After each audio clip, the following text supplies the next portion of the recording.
What's going on? It's one of my favorite young prospects, or he's not a prospect anymore. Contender for a title pretty soon. Vergil Ortiz, man. Vergil Ortiz. I'm pumped. I'm so pumped. It's a DAZN card, so it's going to be DAZN-tastic. But I don't really care. I just want to see Vergil Ortiz freaking decapitate McKinson. That's all I care about. I'm solely in it for just the, main event. Pretty much. So, how's everyone doing? Hopefully you guys had a good week. Right now we got some UFC on. I don't think they've started DAZN yet. Let me double check. They just started DAZN.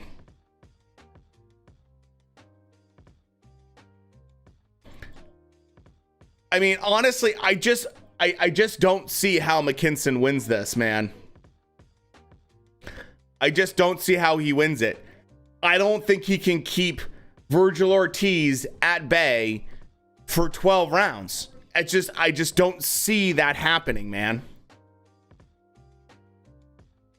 I am actually excited for this UFC fight because Brian Battle I remember seeing from the Ultimate Fighter, man. John, what's going on?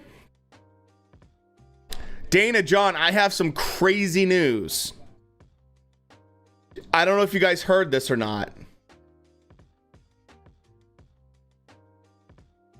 This is like some really crazy news. And it literally just came out. Let me show you this that just came out today. Where is it?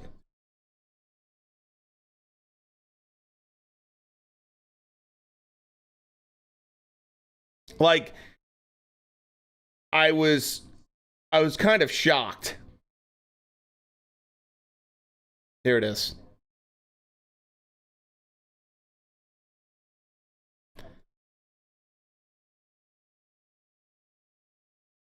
Here's the big story for tonight. This is from Mike Tyson on Instagram. Mike Tyson has let the world know that Hulu has taken his life story and has created a biopic on him without his consent at all. Like, literally didn't even ask Mike if they could do it. Didn't ask Mike at all, hey, is it okay if we have consent for this? How the hell do you take Mike Tyson's... I mean, how do you do this? I still don't know how this is legal.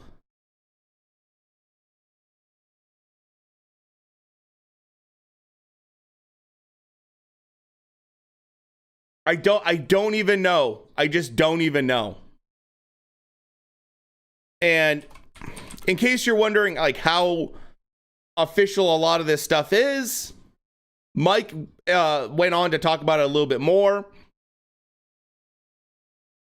on Instagram.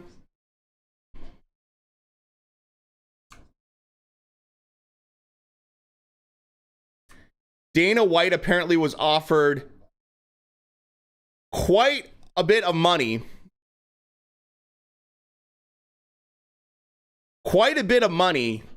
To promote this content, and he turned it down because he knows Mike personally. I don't know how close they are, but I know that Dana's the kind of guy that Dana's not gonna bat an eyelash at a couple $1 million when he knows what's right. It's one thing I actually really respect about Dana White. So it's absolutely wild to me that Hulu's still going through with this. Mind you, I know Mike's been working on a project for a little while with Antoine Fuqua, as well as Jamie Foxx, And I think Martin Scorsese is also on there as like an executive producer. And Mike is like very hands-on with this. It's supposed to be a mini series, if I'm not mistaken. On a brighter note, this week I officially weigh more than Deontay Wilder. It's just crazy to me. It's just absolutely crazy to me that Hulu thinks they can do this.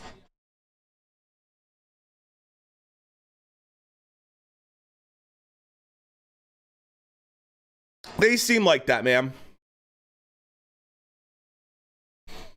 One thing's for sure. Mike Tyson has been like blowing them up. Blowing up Hulu. Which, good. He should.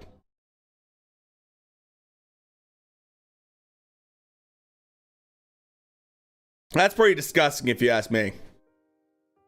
Pretty disgusting to take someone's freaking life story, man. Scumbag and loser. He's scared of us. Dude, Booker, you were posting some really interesting stuff in Discord. Some really interesting stuff. Clearly, you know.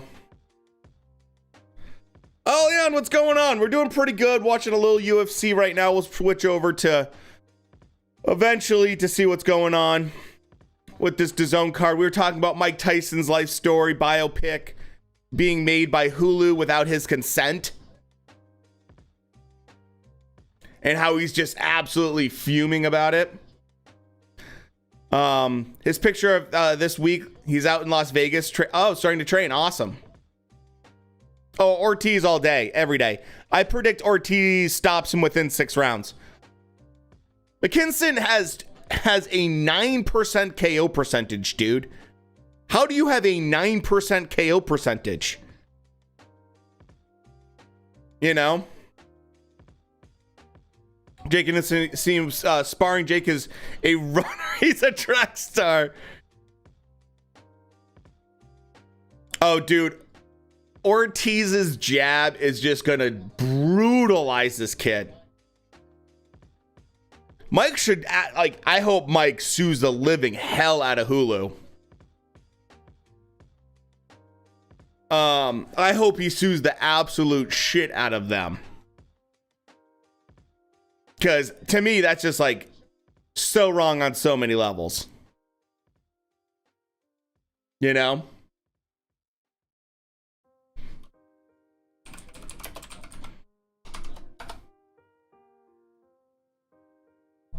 Version of Nico Ali fighting tonight against Mighty Mo.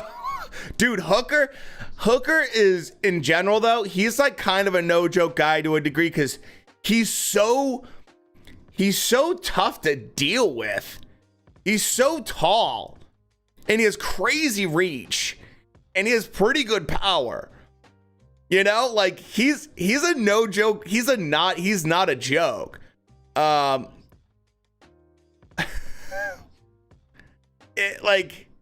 I would say he's better than Nico Ali, but like what he did against how well he did against even Virgil Ortiz, till Ortiz hit him with something hard. Oh shit! Holy shit! Holy shit! Oh, that's a highlight reel. That's a fucking highlight reel. Holy shit. That head kick in the UFC just, oh my God. Oh. That's a highlight reel. I gotta show you guys this. That's brutal. Oh my God. Oh my God.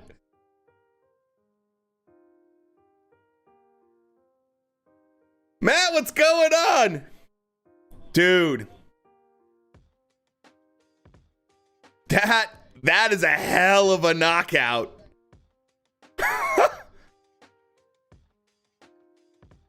Ortiz fight's not going to be for at least a couple hours. They're just starting now. Undercard's just about to start. That kick was absolutely phenomenal. That's one way to, I mean, okay, I got it for you guys. Let me put it up right here for you.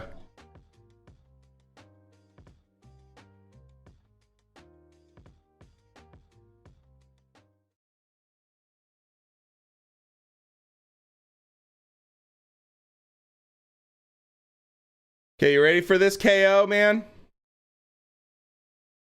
This is just like nuts.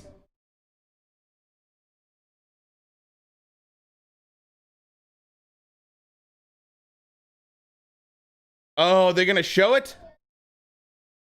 They just showed the aftermath.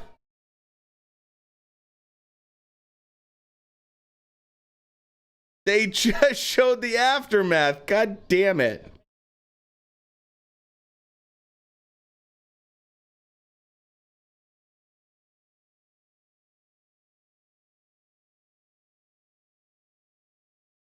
That was brutal, though.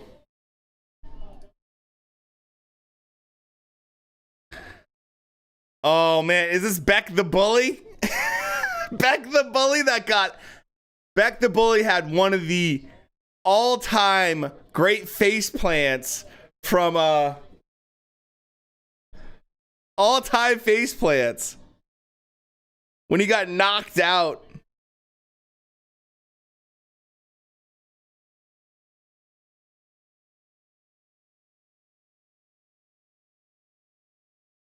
Gabe Rosado put him to sleep.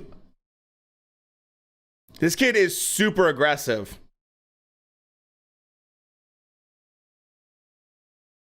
Still seeing if I can find the knockout. No one on. See if I can find it on Twitter.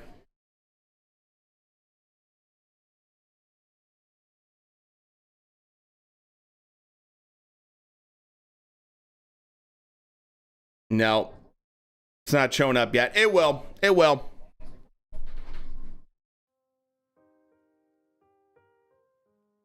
Yeah, like not showing the knockout.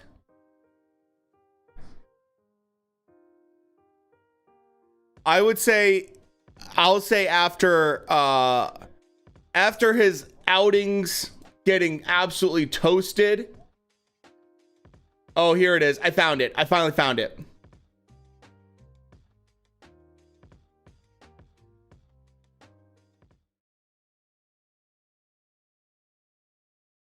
Let me zoom in and I'll start it from the beginning. Here you go. Here you go.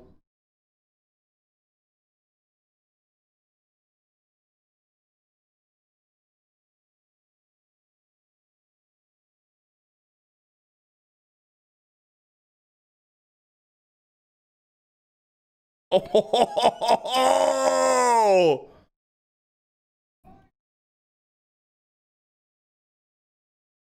Oh my God, dude. Just out cold. I mean, out solid. I mean, as soon as he hit the ground, he was just good night. Good night.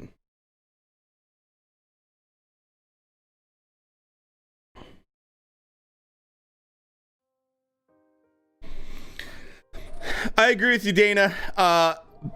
Beck he hits hard. He makes guys go backwards, and he's extremely offensive minded. He's on the front foot from the beginning. Expect him to come in and go right after this guy. Nico Ali fighting in 2 weeks. Is he on the Usyk card?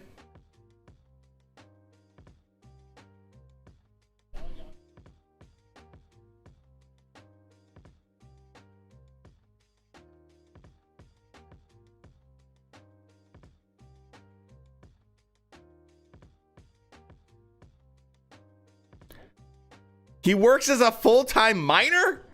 And he's a boxer? I have a feeling Beck's gonna beat the shit out of this kid. John Jones used against DC. Golly, is the greatest boxer of all time. Oh my gosh, man. I told you, Beck is always on the front foot. I don't think he's ever gonna change his style. But I mean, that's one of the problems he's probably gonna have in his possible career. Is, oh, body shot. This might be over. Oh, it might be over. He's gonna try. Is this kid? I don't know. You might get an easy KO here. Beck is trying to find something hard. Dude, this kid hits hard. I like watching him go make Gabe Rosado go backwards, which Gabe Rosado's a pretty durable dude, man. You know? ESPN card was good today. That was the Conlon fight, if I'm not mistaken. I'm not a huge fan of Conlon. He's okay. The other Cobbs are my heroes in boxing. Yeah, you can hear him punch. He just, the only thing is he commits to every single punch.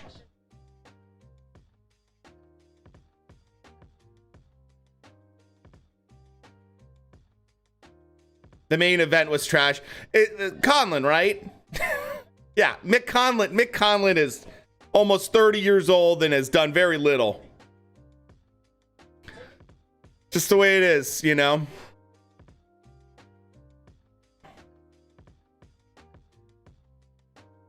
Oh, good body shot. Oh, dude, this kid. Throw shotgun shells. Predictions. I don't know. Oh.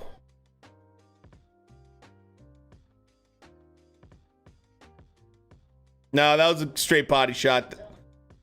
Kids trying to beg for low blow.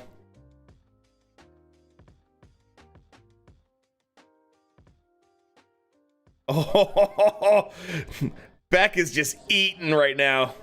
This dude alive. Praying on his downfall.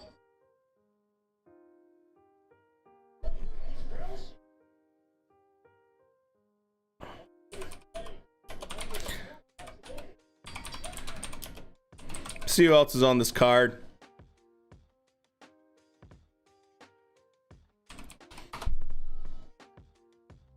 I'm shocked that dude got up, man.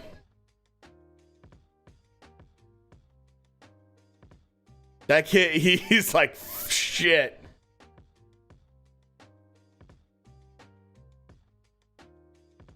All right, let me see this full card that we got for UFC.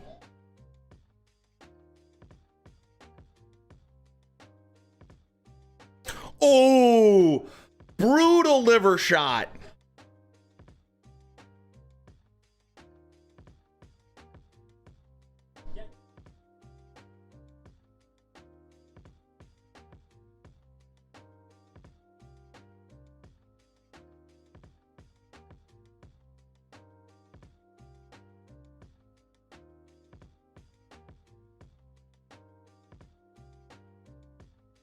I mean, props to him, he got up. He took the shot and he got up. But I mean, look how big Beck looks in comparison.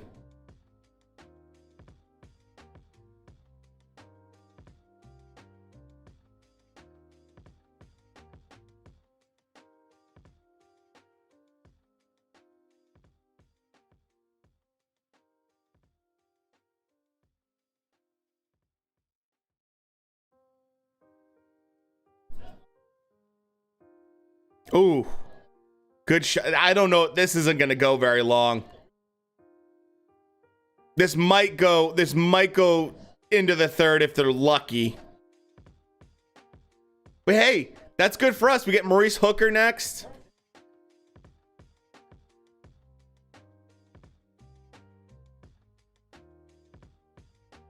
Oh, good shot. Beck is landing some of those really nice uppercuts. Oh, another good uppercut. He's just timing it now. This is getting to the point where if the other guy doesn't fight back, if he doesn't fight back much, I mean, this is just brutal right now. Yeah, he's just pounding on him. Oh man.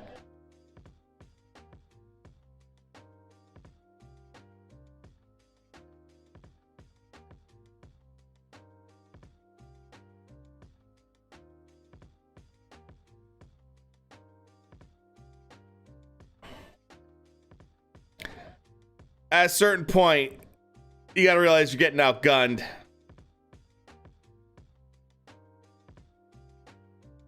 And you have zero chance. I mean, granted, Gabe Rosado looked like he had zero chance and he had that lucky punch.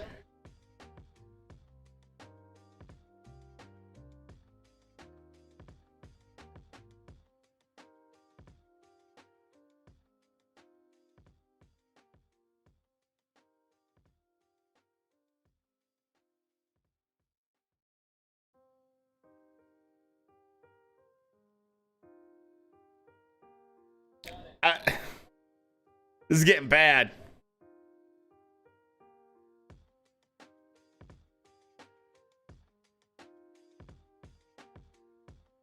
All he's seen is oh.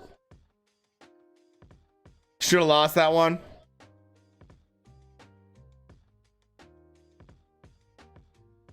Oh, another big shot to the body.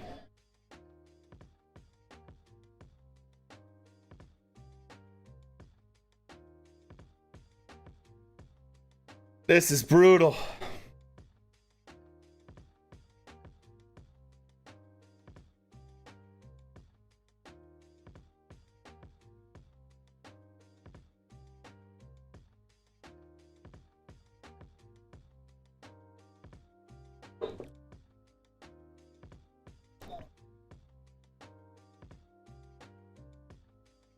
My God. Well, they're certainly giving an easy fight for Beck. They're making sure to get him just a nice light touch. I'd say this corner, they better have that towel in their hand ready for this round. Because, I mean, there's literally almost no reason to send him in there, to be honest. Like, there's very little reason. Other than pride.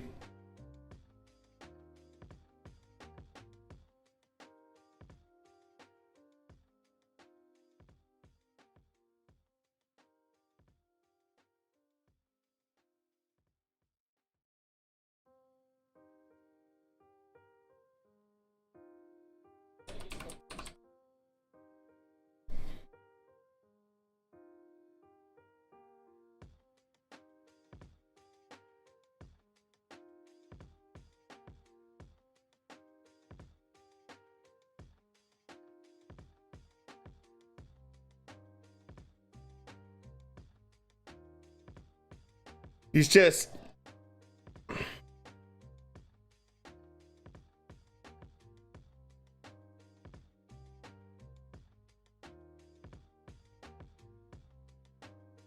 Another good body shot. I mean, there's literally nothing coming back. So it's just like, just wing. Oh, another body shot. He's not getting up. I don't think he's going to get up again. Is he? Kid's got heart. Not much brains, but he's got heart.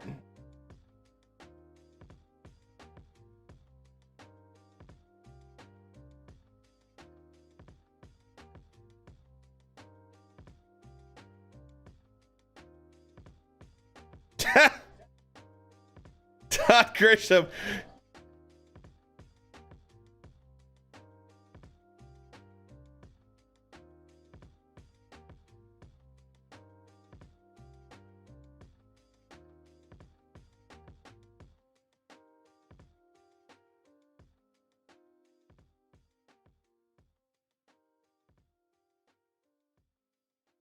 Dude.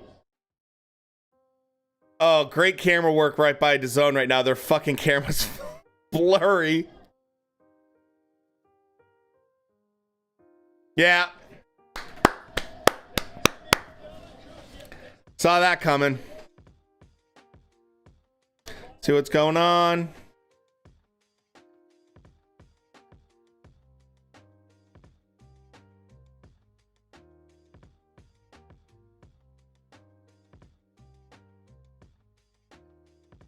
No. I don't think you can hang with the elite. That's a fucking stretch. Oh, what's going on, man?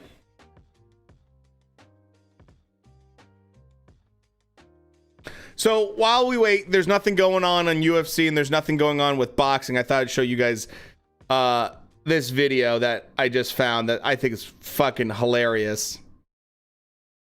Let's see if I could find it. Media source.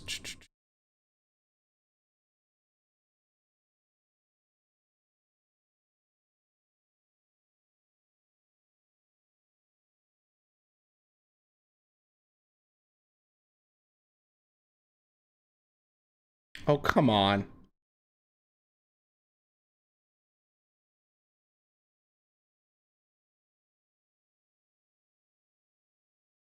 Should be right here.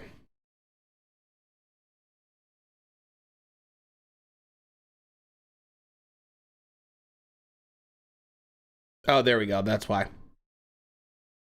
Needs to be a VLC source. So the big fight tonight, anything worth yeah, I would say big one is, I mean, Vergil Ortiz is fighting tonight. And when Vergil fights, I mean, it's must-see TV. It's absolutely must-see TV.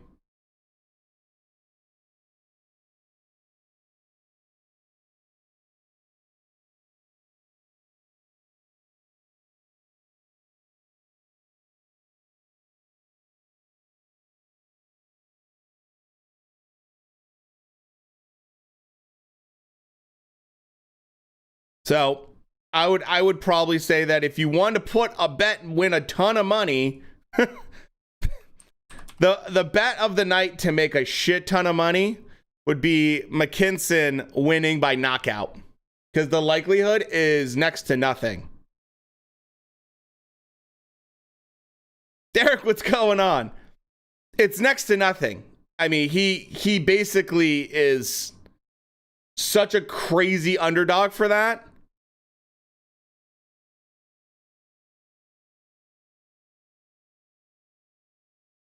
I had this rule with my okay, so this is what I was going to show you guys. With my son, which is when you're fishing, you can swear. And so we're out fishing. He catches a fish, and I'm trying to get him to take a picture with the fish before we let it go. All right. I had this rule with my old man. Still doesn't have sound.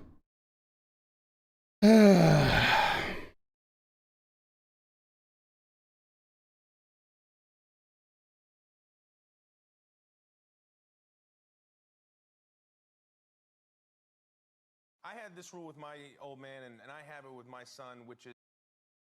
Plays fine for me, but won't play it on this.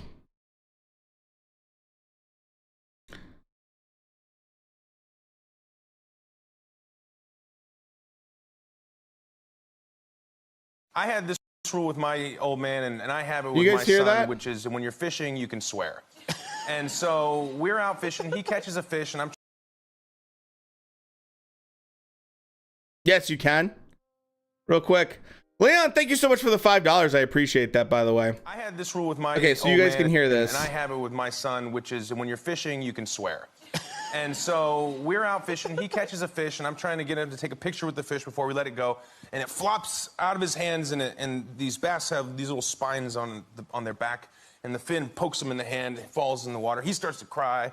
I don't know if you guys could actually hear this, said, even though it's not showing on mine. Yeah? Right? Okay. Said, oh, Dad, I'm about to swear.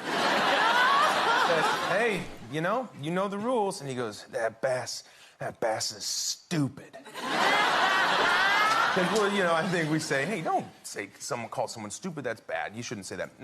And he continues to cry. I said, Did you feel better? He said, I love Chris Pratt. A little bit stupid bass. And I was like, all right, buddy. Yeah, you know, now's the time. Get it out. And he goes, that stupid bass is a fucking pussy.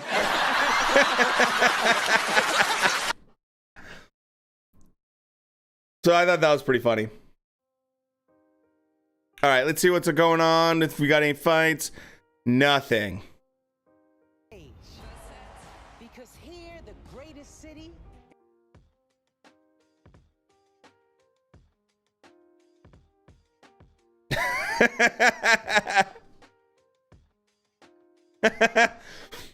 I think that's a good rule, though. If you're fishing, I haven't heard anything about Better BF, ma'am.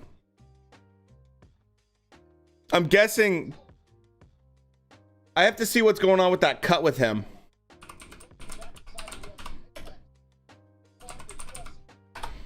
See if I can find anything for you. Because there hasn't been talk since his last fight. That was such a mean cut.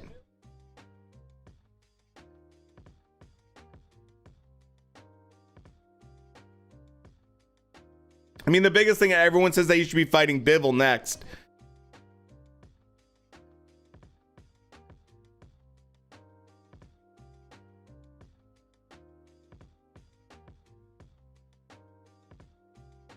So that's the latest I've gotten from him.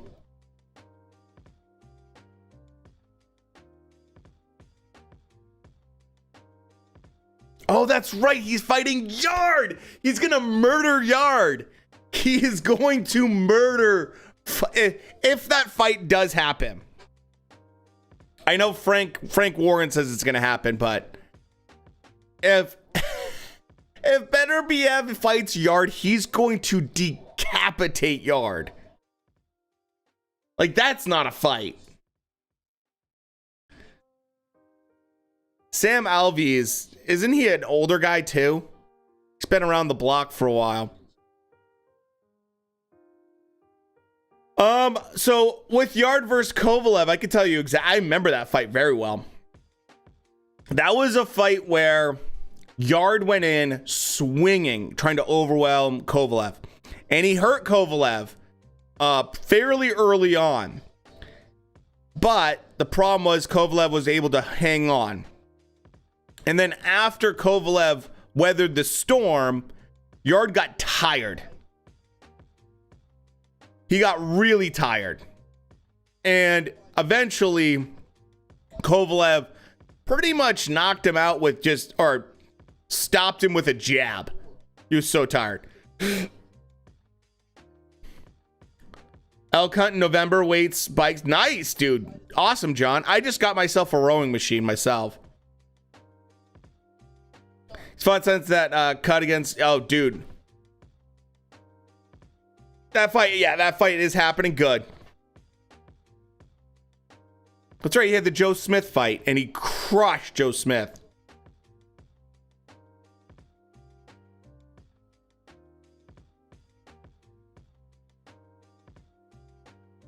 Dude, ESPN, so many ads.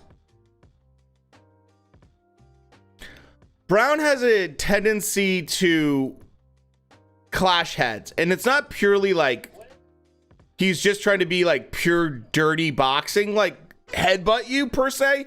He just leads with his head. Badu Jack. Who else was it? Was it Pascal as well?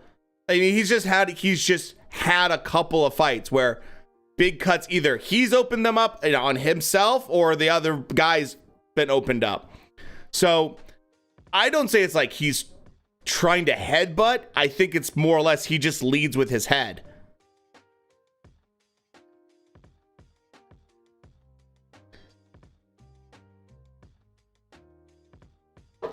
So, but he just hasn't. Yeah. I thought it was Jean Pascal.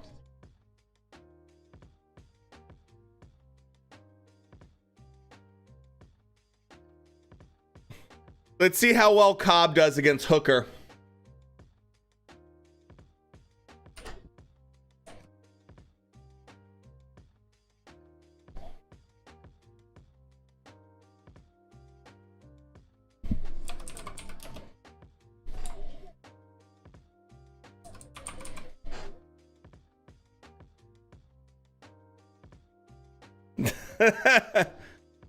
Dude, the Stone Cold. I love the Stone Cold, man.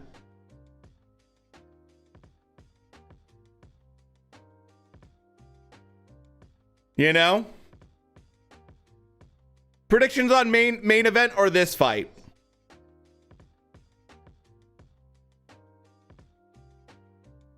Just needs the beer, exact. Dude, I was watching on TikTok. This guy had this whole series,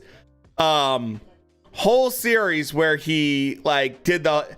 I think it was an A&E special where they documented like all the major things in WWE, and it was like a 5-6 part series where he showed all of the A&E, basically the episode where it was all about Stone Cold Steve Austin and The Rock. Oh, so nostalgic, dude. So nostalgic seeing old school like Stone Cold Steve Austin. Oh my God. It was so cool. You know?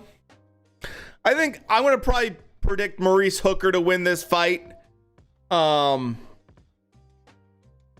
That's my guess for this one. Oh, happy birthday, man.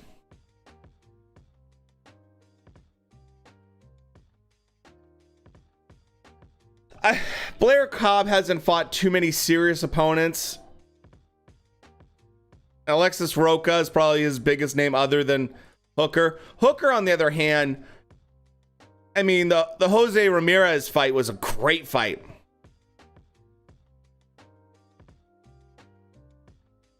Hooker's just a freak when it comes to size. He has an 80-inch reach. He's 5'11", has an 80-inch reach. It's crazy. He's got Terrence Crawford right there behind him too, by the way.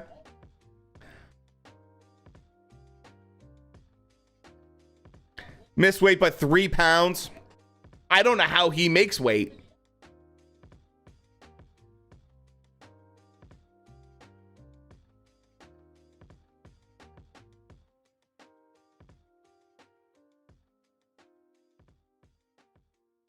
I bet he rehydrated like crazy during this fight.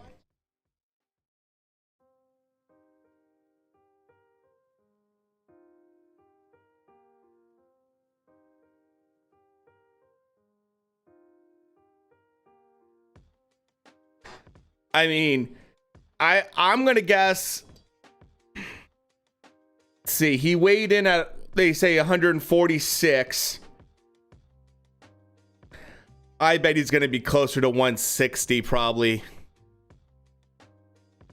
I wouldn't be surprised if he gained over 10 pounds. I love the Stone Cold outfit from Cobb, though. It's fucking great. I mean, with the build of Maurice Hooker,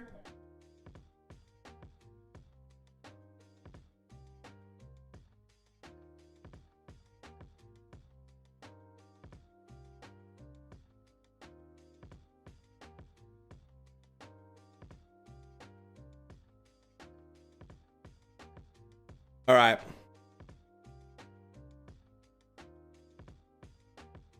You take a peek a little bit more at Blair Cobb's record. Cobb has about a 68% KO percentage. His last fight he lost against Alexis Roca. Hooker, on the other hand, has a 56% KO percentage. Hooker did fight at 140 when he fought Jose Ramirez for the belts at the time. And then he's now moved up.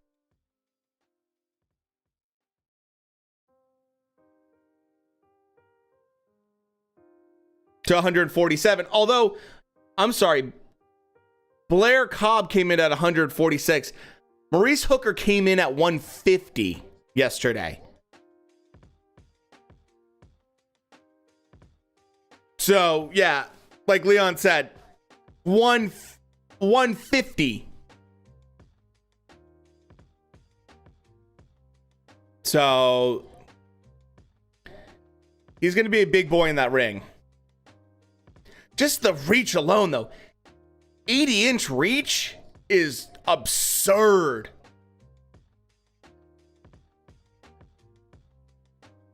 He has a great corner, though.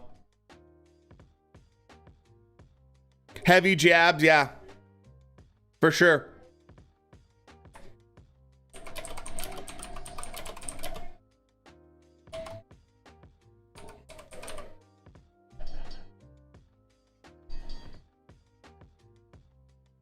They both have faces different. Yeah, that's true.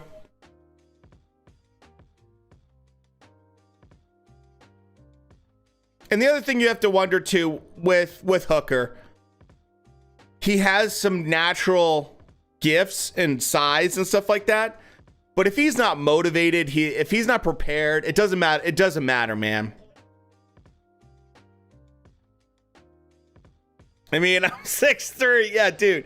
He has a great reach. So we'll see how Cobb does.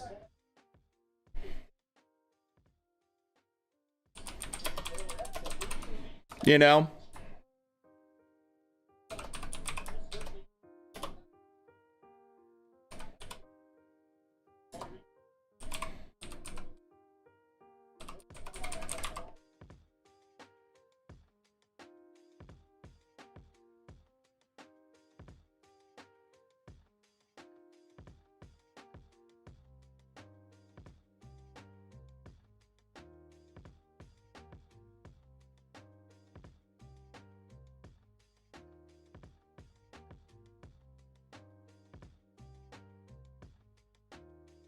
All right. That lady who's working my... Oh, you do, Dana. I like Cobb's... I like how active Cobb is right now. He's moving well.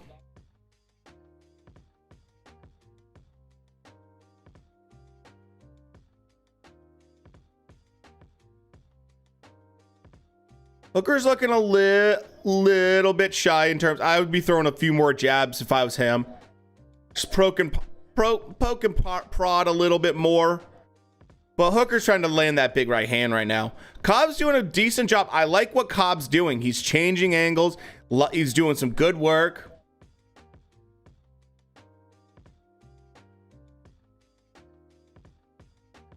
He does. Hooker is just in general, he's kind of a awkward fighter in general.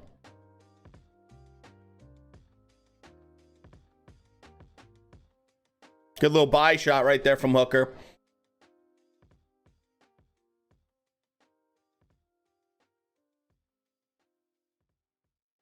The guy 3 rows back. He's picking his nose.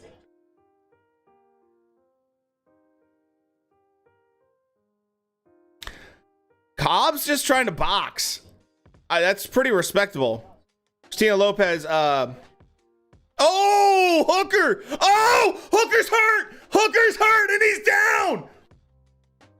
Oh, shit! Cobb just rocked his shit. Cobb just rocked his shit. Also a coach for the U.S. Olympic. Oh.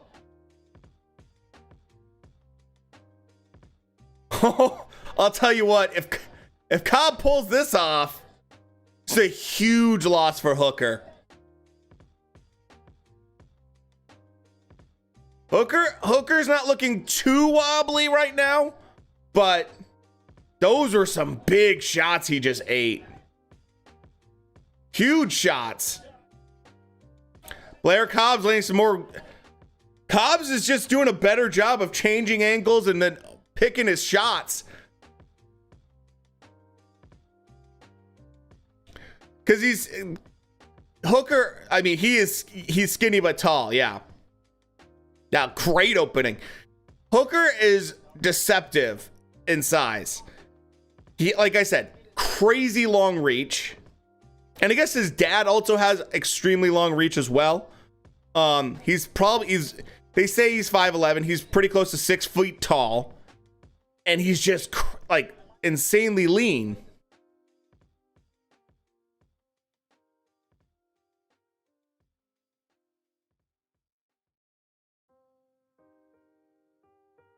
Yeah. If Hooker loses this, Hooker would have lost 3 out of his last 4 fights.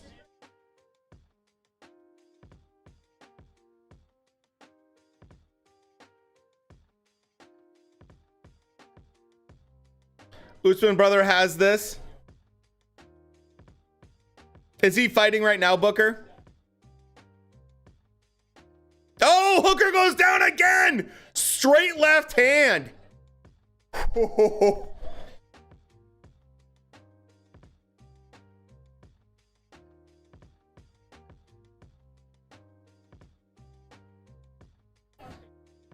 Not good.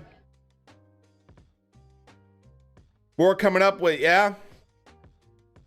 Dude, Regis and Zapata for that WBC belt. Dude, Cobb is not known for being a power puncher, but he is fucking up Hooker right now.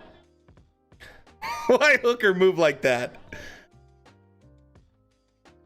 Hooker is getting fucked up right now. Cobb is looking like significantly above Hooker right now.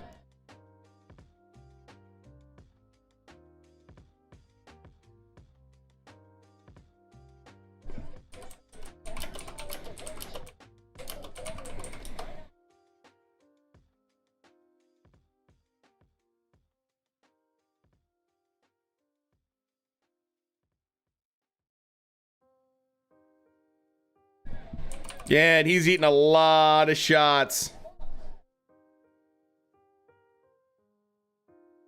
Eating some leather tonight. He is, for damn sure.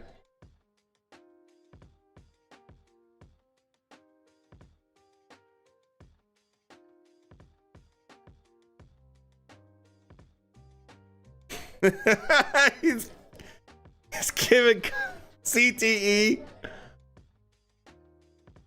Lazy jabs.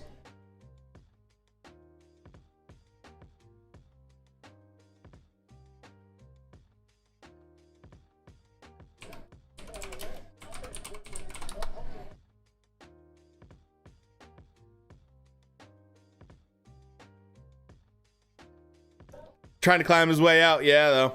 He's trying.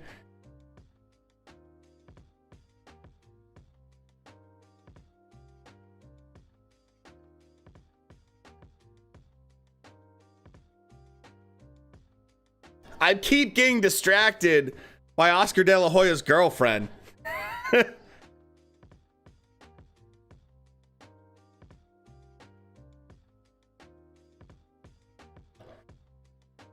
Oh, he goes down again a third time.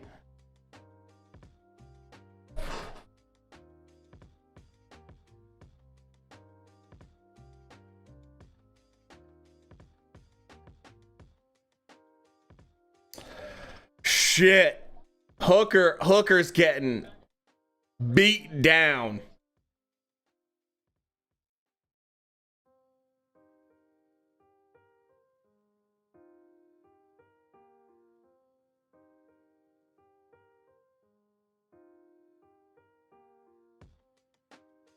This man fights with some character. I mean,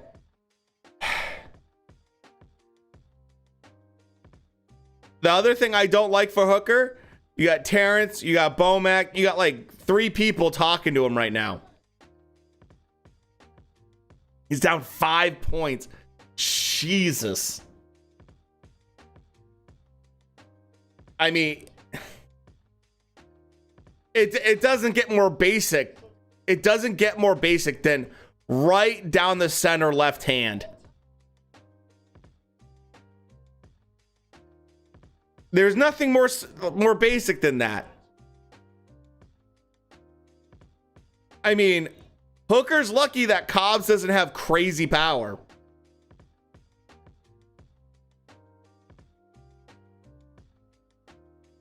Going out to eat.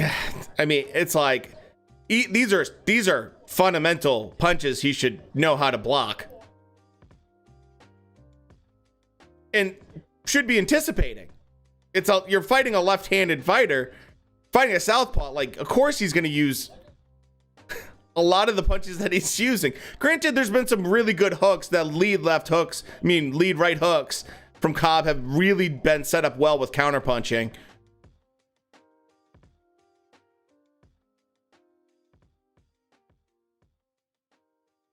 I think Cobb's just coming out here looking like, I mean, a completely different level above as a fighter, as a boxer. When you look at these two, who looks like the better boxer right now?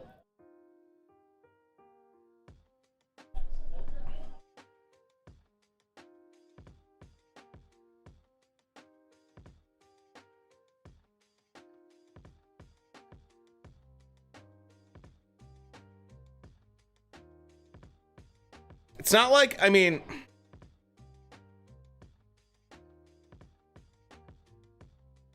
are you watching the way Cobb fights, man? Yeah, it must be Emmanuel Gusta, dude. The drunken master with the hair.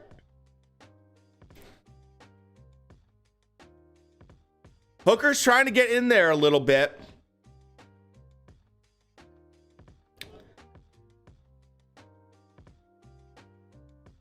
Cobb's been doing a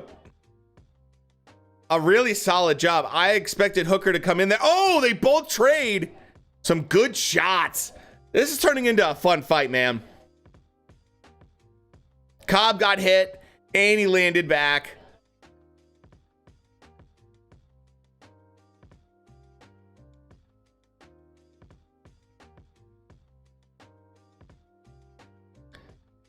This is a good fight. This is a fun fight.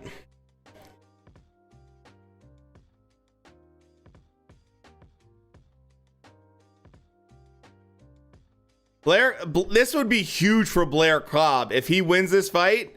This is a big win for him. Probably his biggest win, arguably. Oh, Cobb gets a little bit crazy, gets a little bit wild with that left hand when he loops it, and he gets a little bit overzealous with it. Oh, nice lead right hand right there at the end from Cobb. There's still a good possibility Cobb could get caught. Why does this man throw the punches so wild? That was a hook around.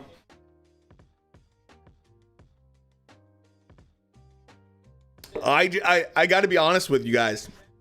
I'm just going to be flat out honest. I want Vergil Ortiz to decapitate McKinson.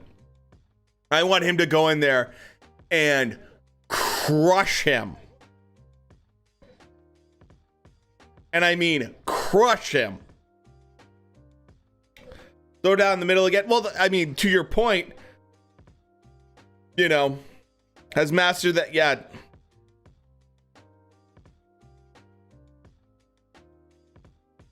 Man, it's been a while since we've had Vergil Ortiz. Cobb should be lucky Hooker's not a big puncher. Yeah. I mean, straight right hand is the key punch to watch for if you're a right-hander fighting a southpaw.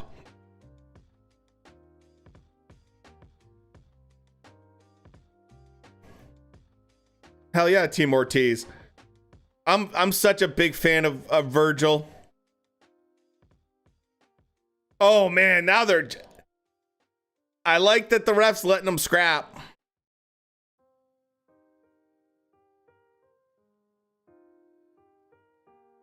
Cobb showing a little bit of his unrefinement for sure when he gets excited. Ortiz looks like a little version of, oh, Cain Vasquez, yeah. Dude, Ortiz is just so fun to I love watching that kid. He's probably one of my favorites to watch. For young guys, there's very few. Problem Ortiz has is that They may have to import fighters to America to fight him since all of the other top welterweights are signed to PBC. That's true. That's Dana. That's actually a really, really good point. Unless he wants to go against Conor Ben, you know, like yet again, another person you'd have to import. No look over the hand is crazy. Oh, huge right. Hooker hits him back with a right. Hooker's definitely fired up, man. He's not out of this fight. This is... And Cobb's getting in there and he's getting really, really comfortable in that pocket. And Hooker's hitting him. Man. He's hitting him in the back of the head again.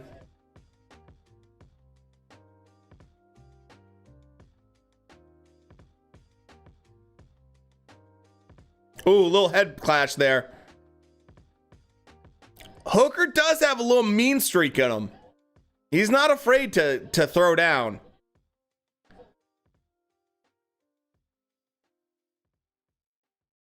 Cobb needs to work on his footwork. Yeah, balance. Cobb, I like when Cobb's able to do single little snipe shots. It's when he tries to get a little greedy and tries to throw more than one punch. Sometimes he gets caught and he lunges. And so he puts himself in a bad spot. Still on one.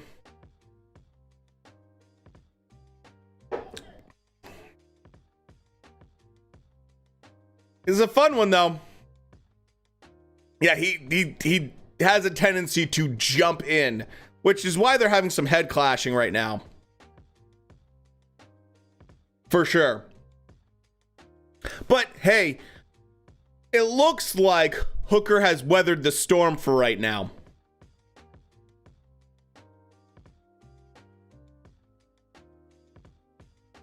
It looks like he's weathered the storm right now.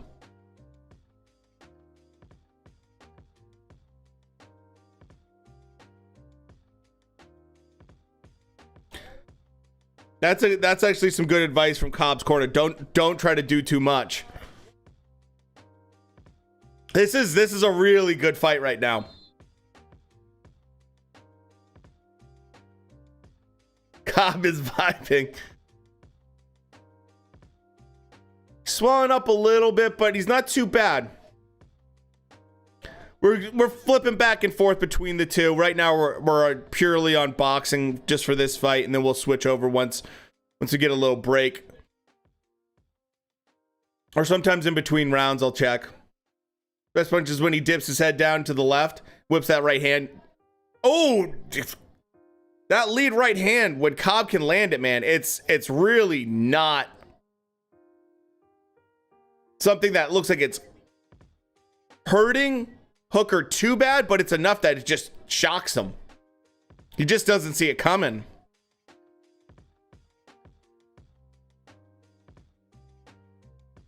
Cobb's combo's going crazy.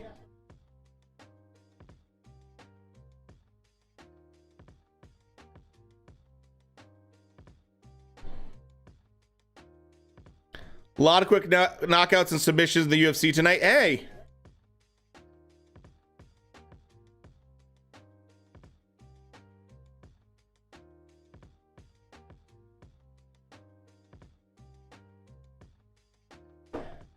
Cobb had some weed. He would have having him 3.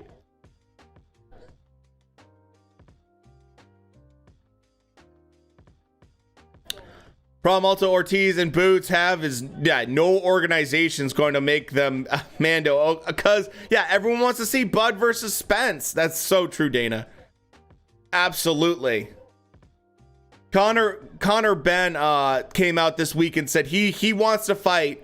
He wants to fight Virgil and Boots. And I'm like, dude. Boots and Virgil Ortiz destroy you. UFC main should be a slugfest. Hell yeah. Santos is I've watched Santos a couple times. Diaz brother style. Ooh, good left hand. Yet again, straight down the middle. Oh, man. Yet again. Hooker's going to lose this round right now. Better disqualify Hooker or Cobb. Could have a brain damage by the end of this. Yeah, the amount of punch behind the head from Hooker has been excessive. And the problem Hooker has is because that reach is a benefit when it comes to jabbing and controlling distance. But when Cobb gets on the inside, starts throwing, Hooker starts throwing looping punches. And because he throws them looping instead of straight, he's never ever going to hit his target before Cobb, who has shorter arms.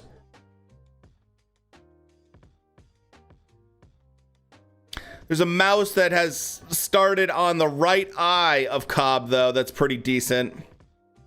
Doesn't look like it's going to be a problem, but 10 plus. Oh, they're promoting the KSI fight. Oh my God. Oh God. I'd give that round to Cobb.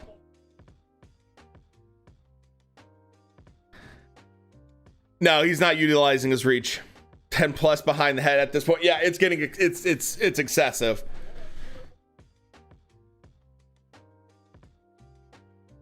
See? Right there, they just showed the highlight where Hooker went for a right hook, and he's not going to land that before Cobb because of his reach. It's just not going to happen, man. Just the way it is. Alex Wasabi is not hurt. Man backed out because of MVP told him to. I don't know anything. I don't know who the fuck Alex Wasabi is.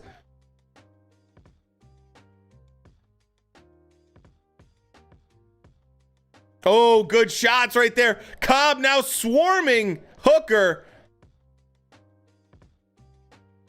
Tapping at the fight goes along. Hooker is getting in shape and working off the ring rust. Yeah.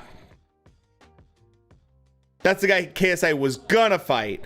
Ooh, there's a nasty cut that opened up on over the left eye of Cobb.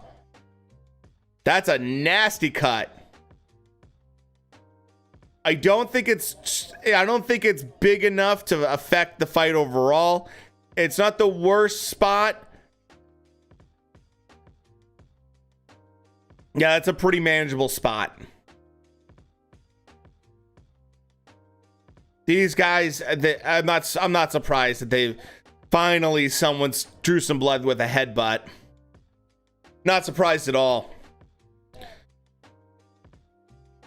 With the amount Cobb's been just absolutely jumping in with all of his punches, I'm not surprised.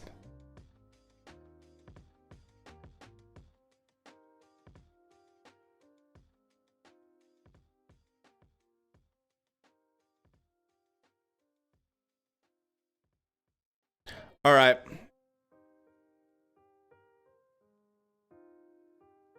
Cobb is definitely winning this round right now and winning the fight, no question. But Maurice Hooker's coming in with a lot of aggression.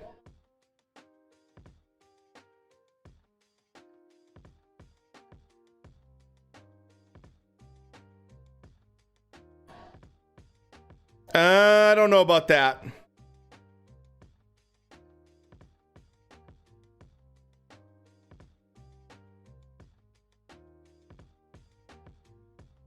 I don't see Cobbs as hurt right now. I don't think he is.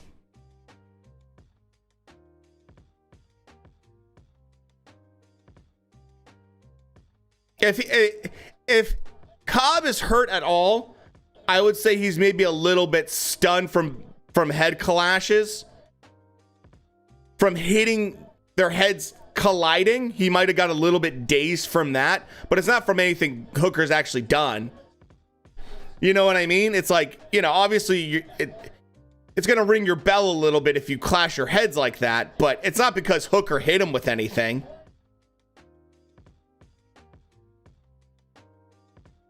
Oh, good shots right there from Cobbs.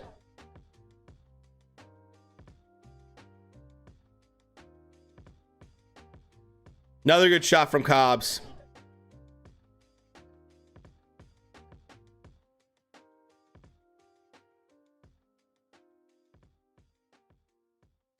Of that, yeah, that headbutt, he's probably just, yeah, a little concussed.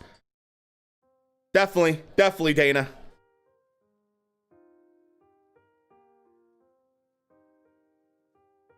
I mean, that was probably a little bit more even right there. Cobb did better at the beginning. Hooker did better at the end. Cobb's got good head movement. Yeah. When he's not charging into it. The best punch he has is with his head. I think we could, if we want to be generous and just give that one to Hooker, that's fine. I mean, he still can't. I don't think Hooker can win unless he gets a KO, basically.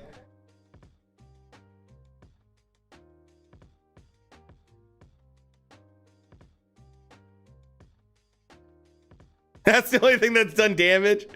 Ooh, that is a nasty cut. That's Stitches. That is Stitches. 100% Stitches for Cobbs. And Jesus Christ, the zone. I don't need that much of a close up to see his fucking head.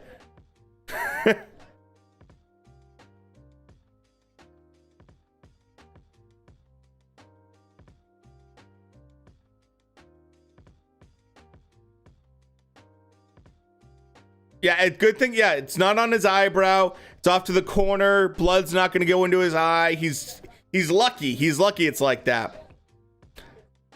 3 split cut. Yeah, it definitely could get worse. But luckily that spot averaged his own sloppy camera work. Yeah, absolutely.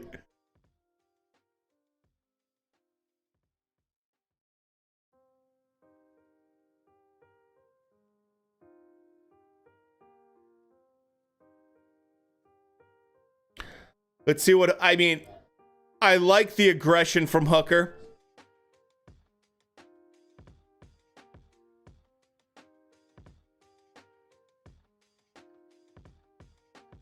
Let's see what Chris Mannix's card's like. I bet it's all over the fucking place. So he gave the last round, that's the only round he's given to Hooker was the last round. This is the best zone audio of all time, though.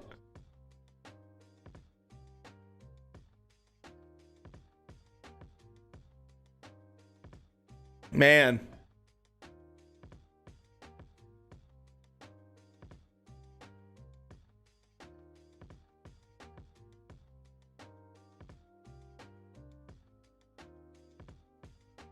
I'm sorry, I can't focus. I'm literally seeing I'm literally seeing Oscar De La Hoya's girlfriend drop popcorn down her shirt and then fish it out.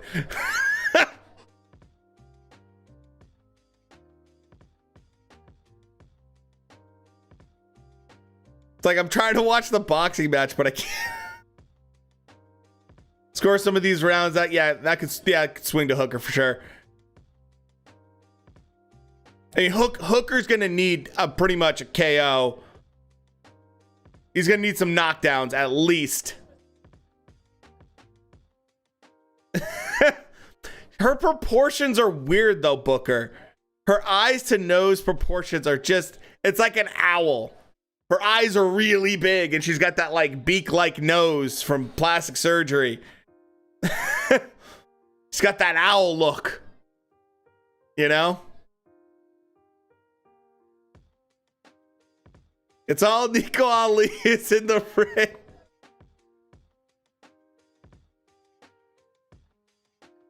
She has Disney eyes.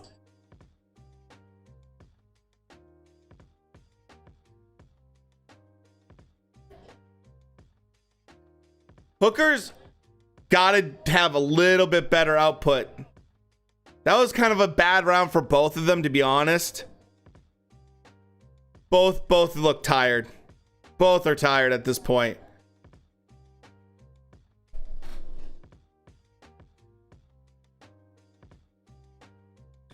And then I have no real interest in this co-main.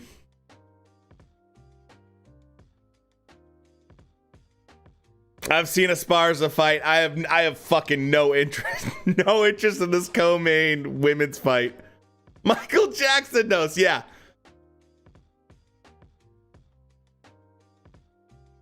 Blair landed a good shot there, yeah. I'm definitely switching over to UFC for this co-main.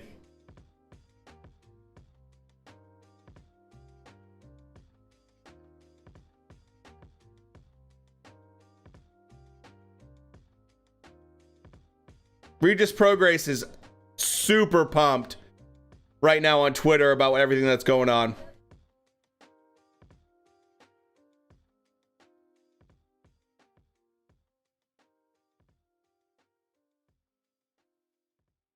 Regis Prograis, Cobb's tired and cut. Hooker needs to stop on the gas right now. Glove is the sexiest. He doesn't want to watch this random women's fight. Yeah, I'm sexist. Yeah, a little. I've just seen her fight before. I'm not into it. She has a lot of plastic surgery. Go online and look at her before Oscars. Yeah, dude. No, I did. Because I was just like, who is this woman? I'm like, I'm pretty sure Oscars... Oh, you can't stop this. Don't stop the fight.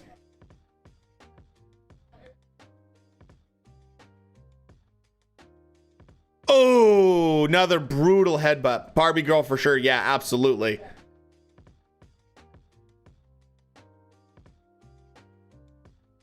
Oh, nasty headbutt.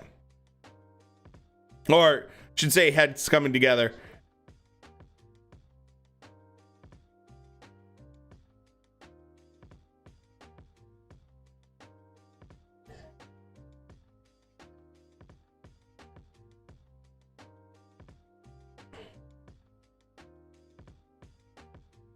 All right, let's see how Cobbs reacts to this.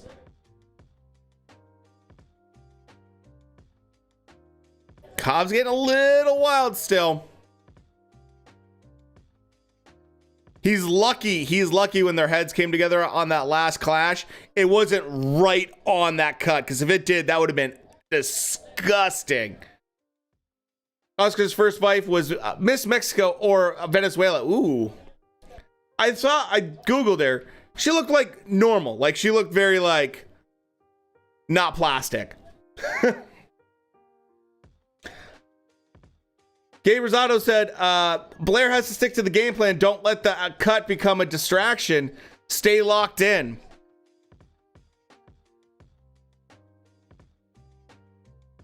She was Miss Puerto Rico.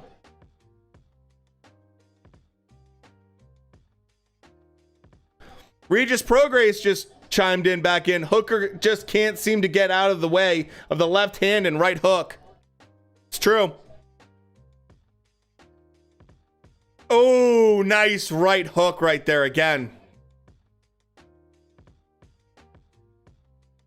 And now it looks like Hooker's bleeding a little bit from the left side. Have you seen his daughter? She's beautiful. I have not.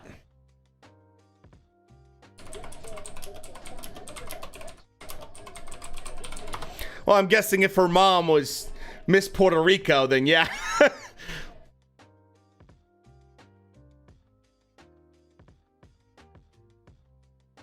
She is. She's really pretty.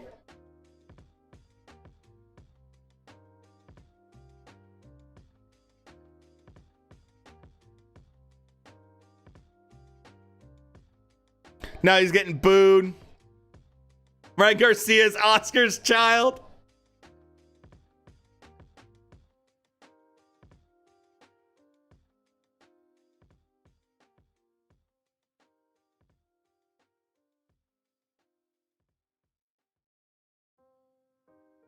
Okay.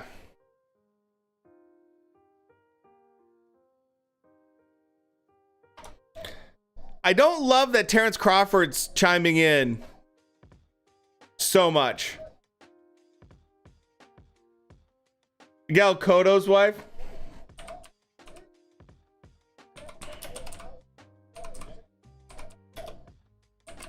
Why isn't Bomac doing all the talking? Why is Terrence in there?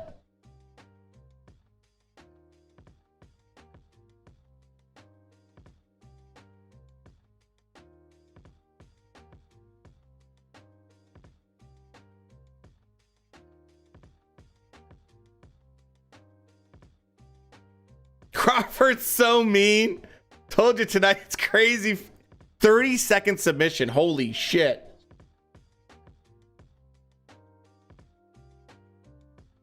If Hooker loses, Crawford's gonna kill him.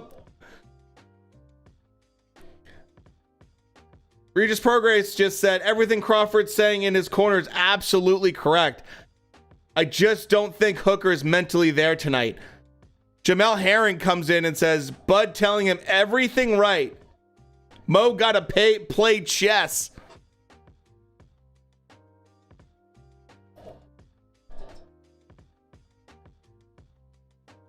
I don't know if you guys like hearing the Twitter updates, but kind of nice to see what other fighters are saying about it. Every fight has ended in the first round of the UFC. Crawford is, yeah, dude, he is a really good coach.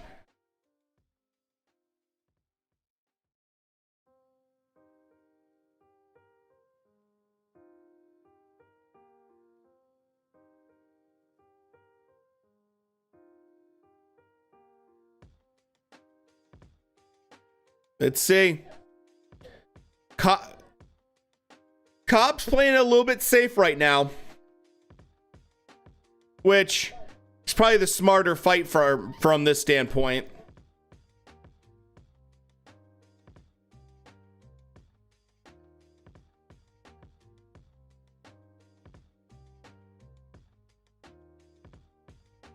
Cobbs is just like pot shotting him right now.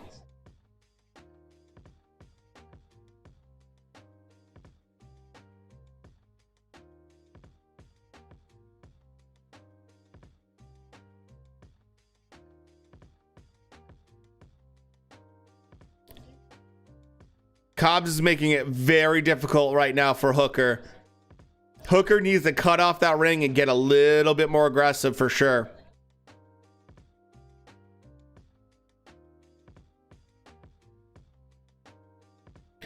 He's got to press the action a little bit more. I mean, easier said than done, but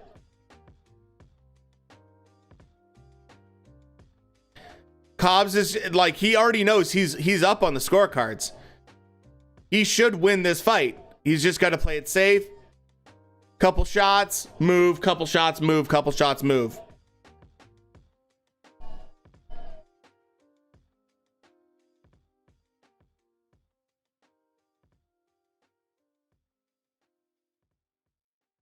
Hooker just can't seem to get out of the way of the left. Oh, man.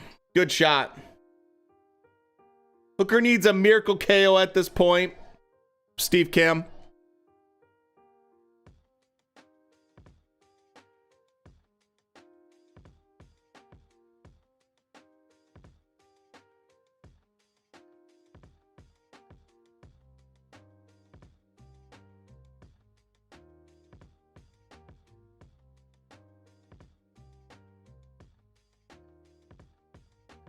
He is looking slow.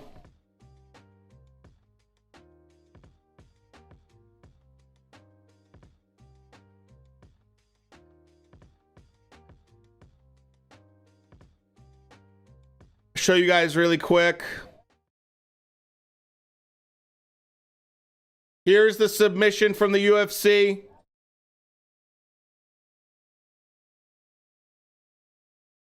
I don't know if you guys got to see this or not.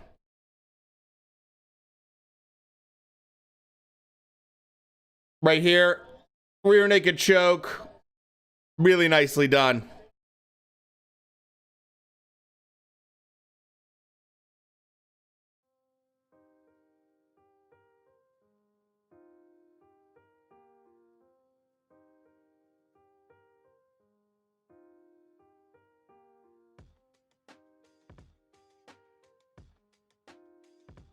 What the hell happened to the chat?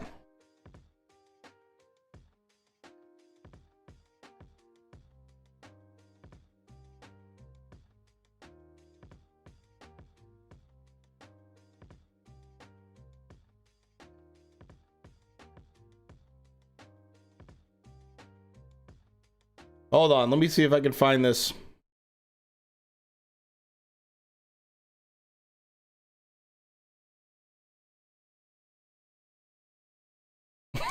My stepsister.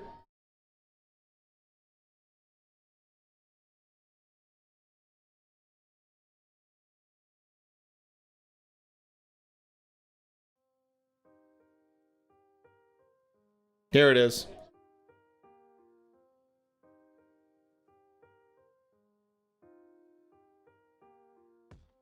There we go. Fixed it. With 3 knocks down, Cobbs can't lose this fight unless he gets stupid. Yeah. Hell of a good submission. This is getting right now. Cobb knows exactly what he's doing, man. He's like, I'm just gonna get this easy win. Standing up, yeah, it's crazy. This is a bad loss for Hooker, though.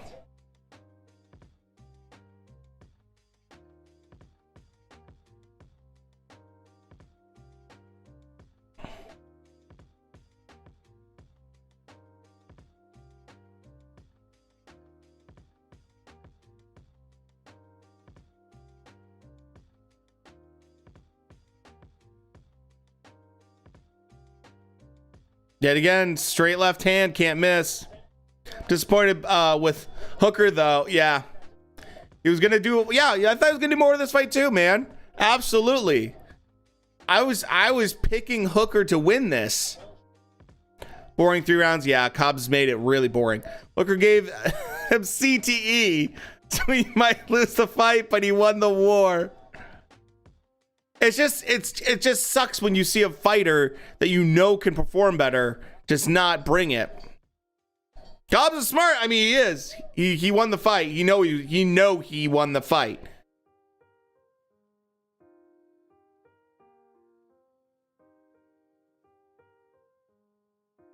Nope. It was not.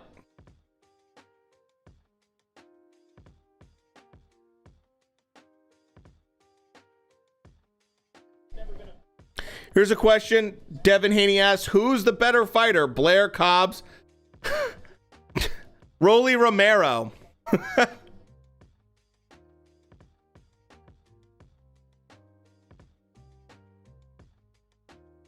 Hooker should retire, man. He's only 32. Hooker sucks. Nice hair, though.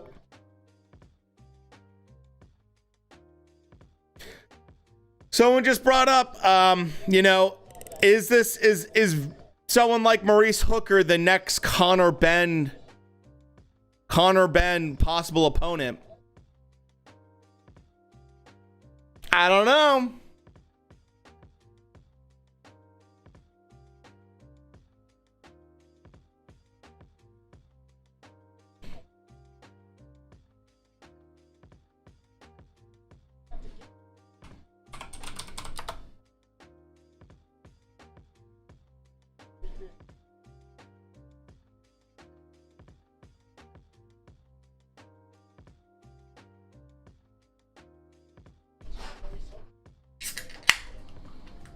We got links in Discord. Man, that's disappointing.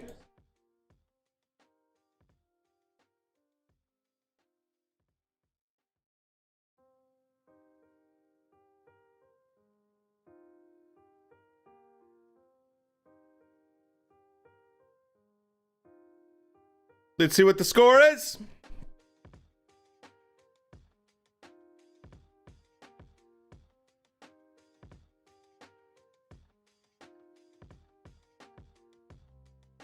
Ran a marathon, he did.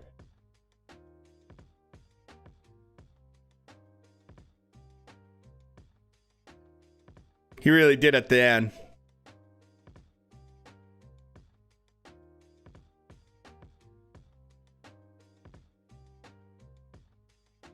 $97.90.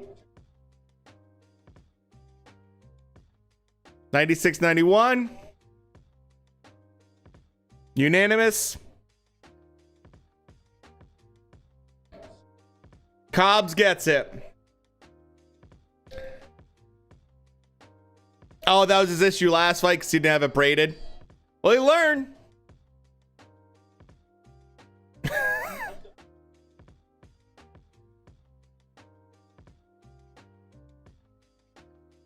Man, bad night, man, for Hooker. I don't blame him. He knew it. Yeah, he was up. No need to get hurt anymore. That's true, man. That's true.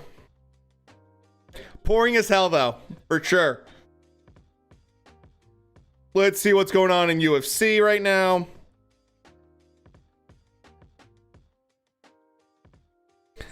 Oh, shit. The old man got crushed.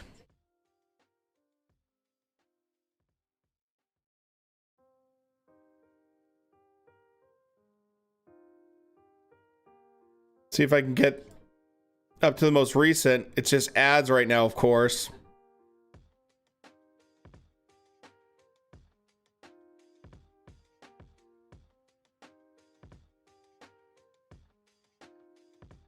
What's nice about the ESPN, I can actually go backwards a little bit too.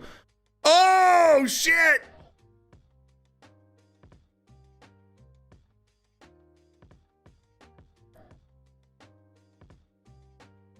Predictions?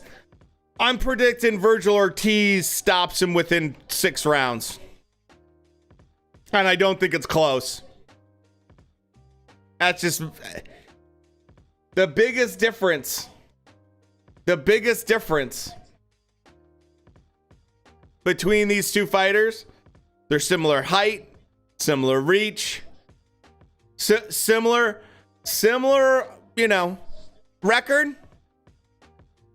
Biggest difference is Vergil Ortiz has 100% KO percentage, and McKinson has a 9% KO percentage. You're gonna last all those rounds with a guy like fucking Vergil Ortiz. There's no way. There's no way. I'm sorry, it's not happening. Not with a kid that has a power jab and that hits that hard. Oh shit!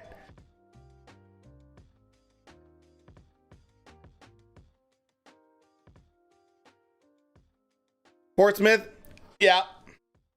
Same gym as McKinson. Base camp, yep. Coached him, and he said he's 100% underrating him, but he thinks he'll lose. Yeah.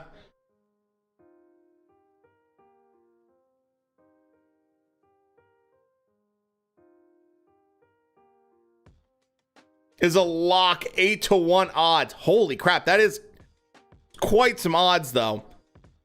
Ortiz is just, yeah, is just more handsome, so he's going to win.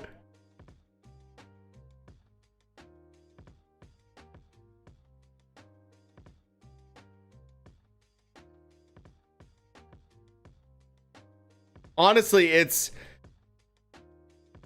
interesting to see the difference between American fight fans and British fight fans.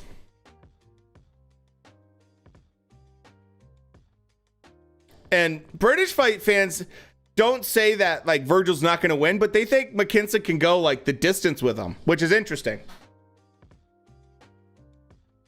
Boo Boo? I can't remember the last time I heard anything about Boo Boo.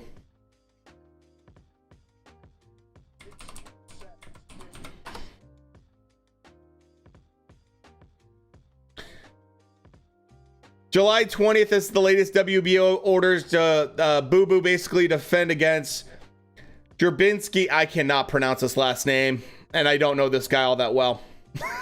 I'm not even going to try.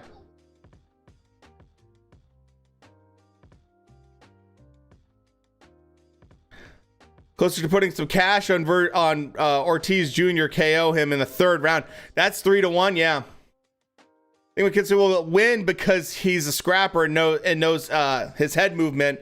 But I think he wins because of his heart he has and what he's doing with his daughter, who is disabled. That's great to hear that. I think he'll be putting on the, put it on the bag because he's, only boxing because of his daughter. I mean, that's great.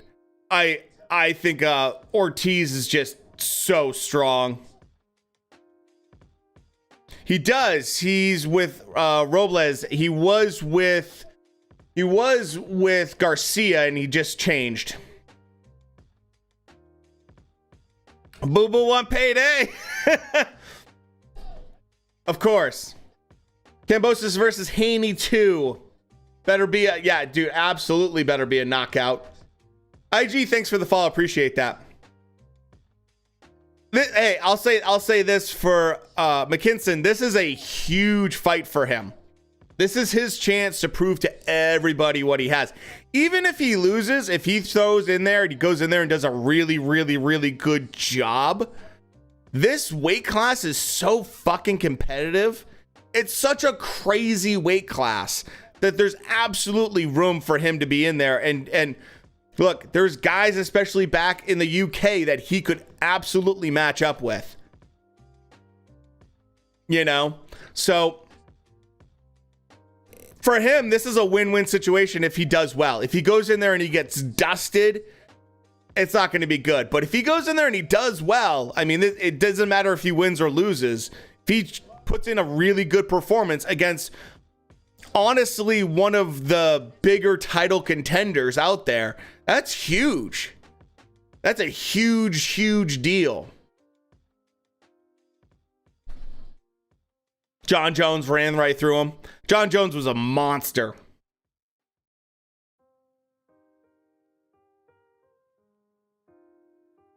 UFC, UFC fight right now. It's heavyweight. It's gonna end soon. Oh, we're gonna be watching UFC. I don't give a shit about this co-main that they have on DAZN right now. Oh, these are brutal shots right now.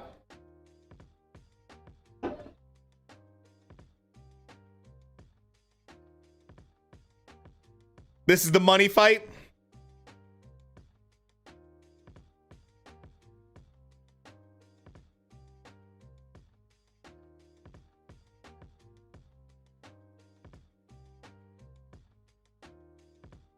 Right now we're watching UFC Fight Nights on currently right now.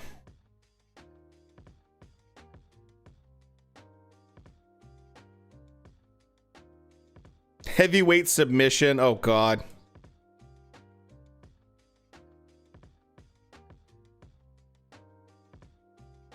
It's live right now. It's on ESPN Plus.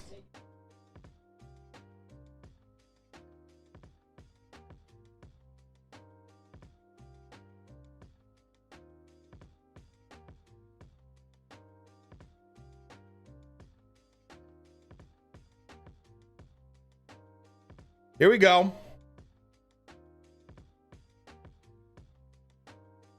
Yeah, it's on ESPN Plus right now. It's live.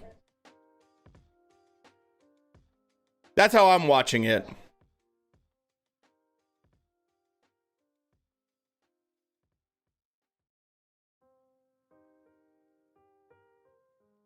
Oh, we might get another first round finish. It's been nothing but first round finishes this entire night for UFC.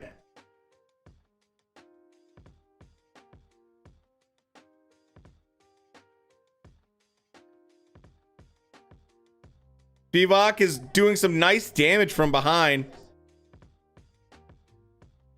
Oh, rear naked choke. He gets out of it.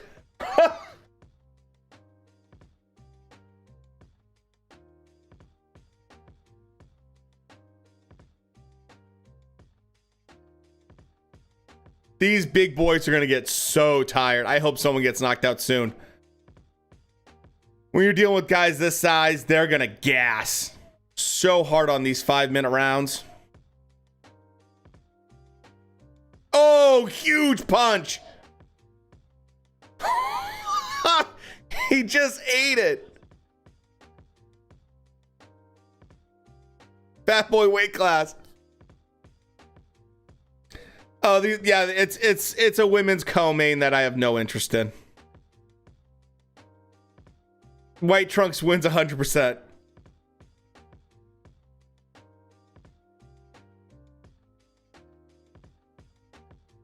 I have no interest in the co-main on DAZN.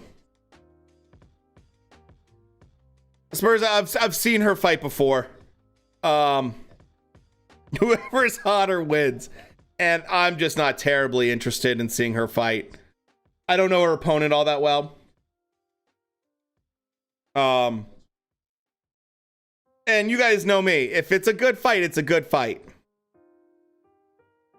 I don't care who it is, but it's not.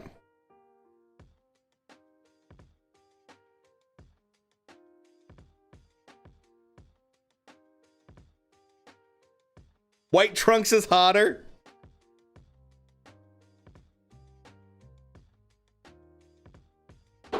Let's see.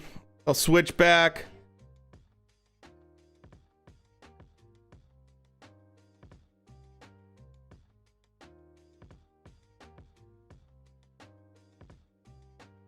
Can't believe that. Yeah, I mean,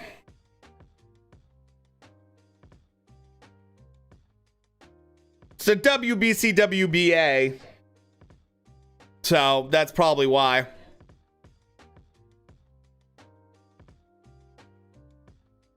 That's probably why, to be honest with you.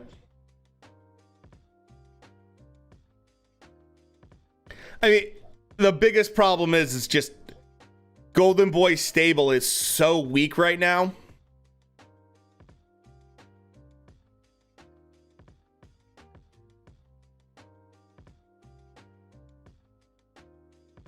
See if these big boys here in UFC someone get a knockout.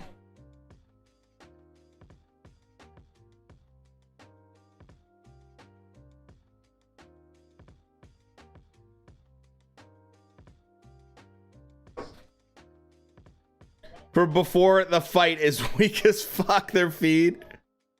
Oh, nice little takedown.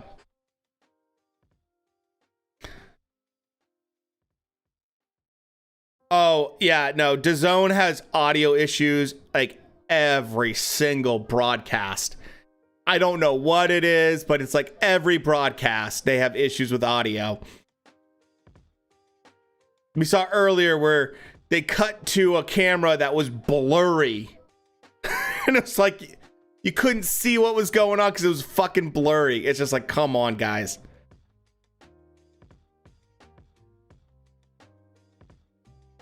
Like this is so amateur right now.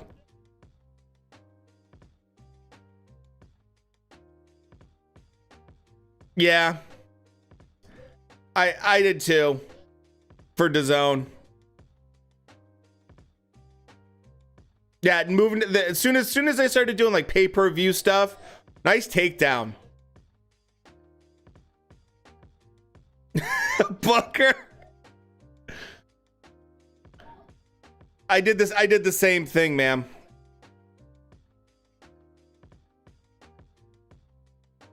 Look, it's not a bad package if they didn't have the pay-per-views. When they didn't have pay-per-views on it, it was the best deal in town. You might as well pay the $100 for it. Like, it was a great price to value ratio. You really couldn't beat it. If you got Joshua to fight a few times on it, if you could get Canelo to fight maybe once or twice on the platform, when you could get Virgil Ortiz and Ryan Garcia, it's like just those fights alone, it's worth the $100. But not anymore.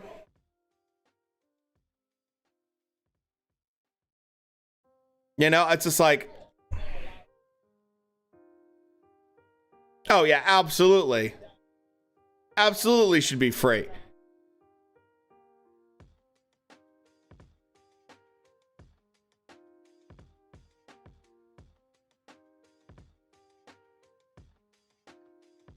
But of course, I mean, I'm not surprised. They're losing money on DAZN.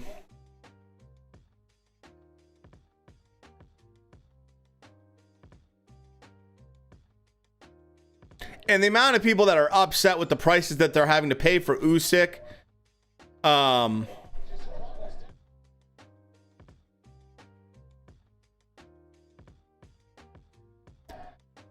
it's over from the UFC.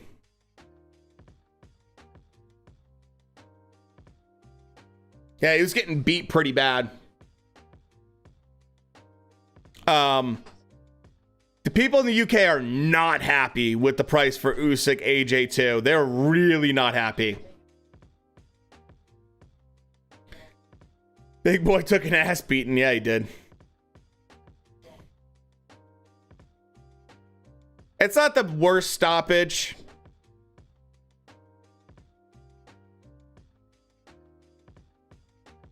I mean, you're just covering up like that. You're not really fighting back.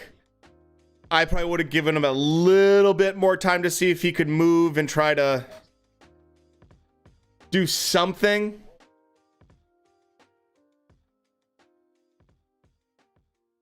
So, and I didn't see Ryan Garcia fighting Tank in his, next fight, because if he loses, Golden Boy only has 1 star, which is Ortiz. Yeah, it's pretty much true. But he's not much of a talker or promoter. Yeah, that's for sure. That's the one thing I like about Virgil, is that he lets his fighting do the talking. But you're 100% right, Dana. Like, he's not someone that's going to sell a fight purely based off of shit talk. Okay, we'll switch over to the women's fight now.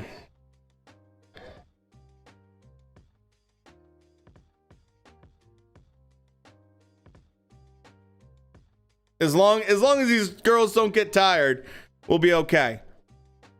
So when they get tired, they get sloppy. Ortiz is scared. Dude, yeah, he is.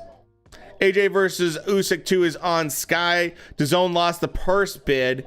And I believe they're also charging like $26 for it, Dana. And boy, oh boy, UK Twitter got pissed. They were pissed with $26, which compared to what they normally pay, I understand that. But I'm sitting there like, fuck, I wish I could pay $26.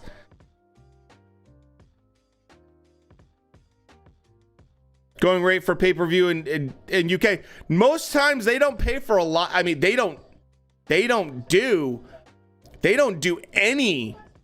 I mean, most fights they get for free. They get, like, the ones we pay for that are pay-per-view, a lot of times they get them for free. So they usually get a lot of stuff for next to nothing. If not, like, literally nothing. They get ads. It's more or less because the networks there, yeah, they'll get ads. The networks basically pay for the rights, and I'm just like, damn, that must be nice.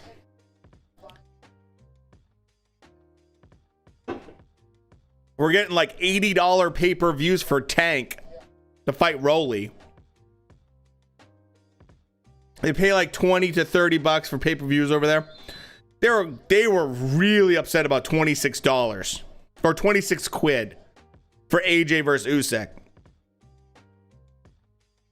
Comes with their cable subscriptions, yeah.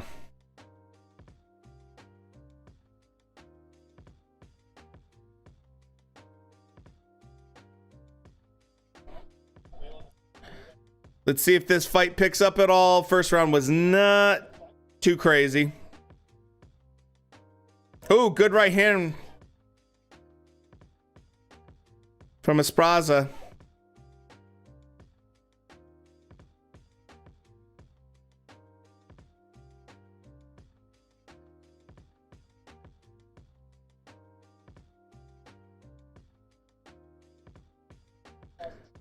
Esparza has a very unique build.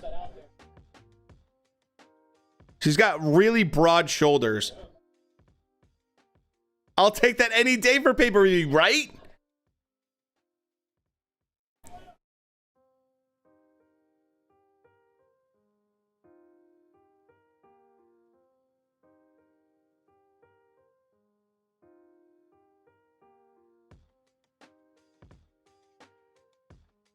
These girls are throwing at least, which is good. But it's... I don't think there's actually any damage actually being done. And Esparza is annoying as hell because she just smiles every time she gets hit.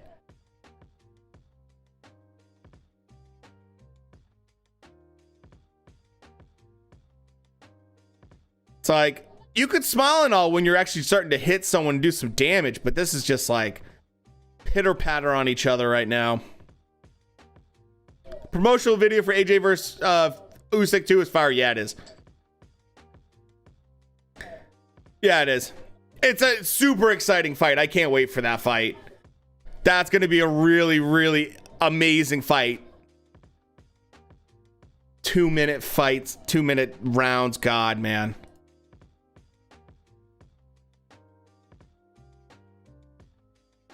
I'd rather watch promo on freaking UFC than this fight right now.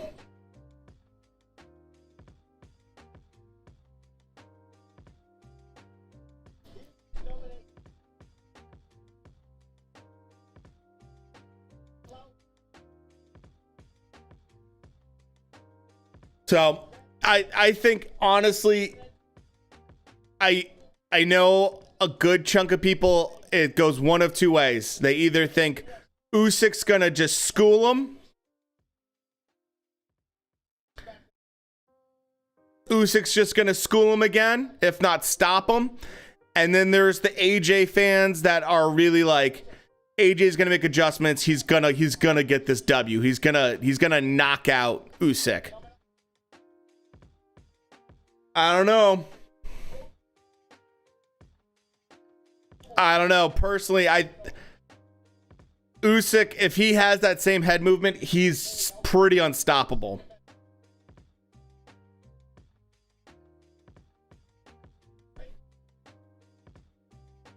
Pretty unstoppable.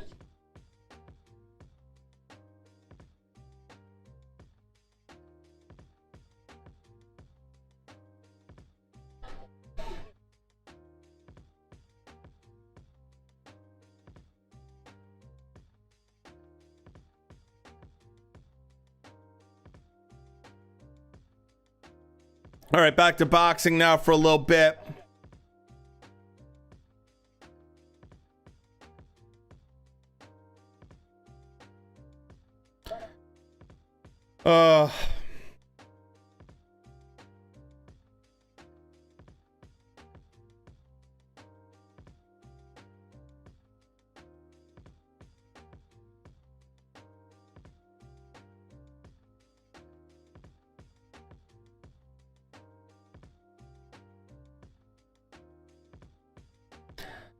And they're scrappy. They're just heading off to sleep. All right, man. Have a good one, dude. Thank you for stopping by the way. Hopefully you get to enjoy the fight. If you don't get to, see it live, hopefully you get to enjoy the recap. Have you seen the pictures of Usyk's? Damn, dude, he's in shape and huge. He'll KO AJ. I hope so, man. Have a good night. Watch the highlights. Sounds good, ma'am. They should be fun.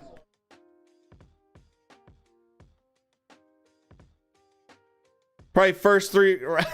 I mean, that's what I'm hoping. We'll see, though.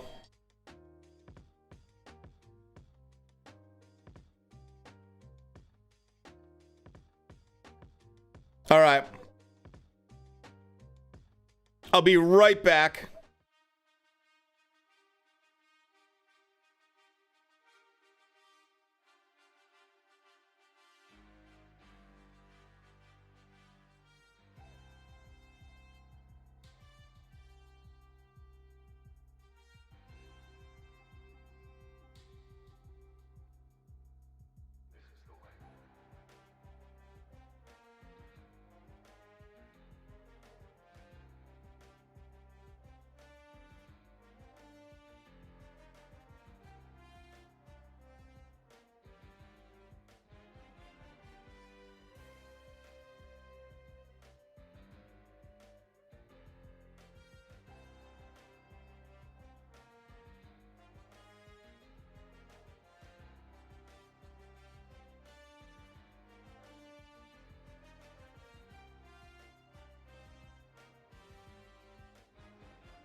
All right.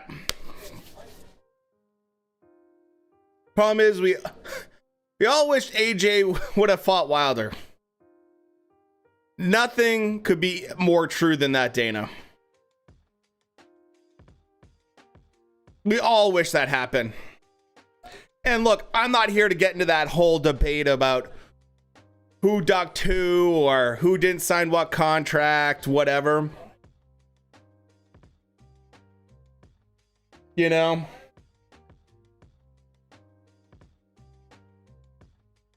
Oh, Leon, I am. It's called Even More Jesus.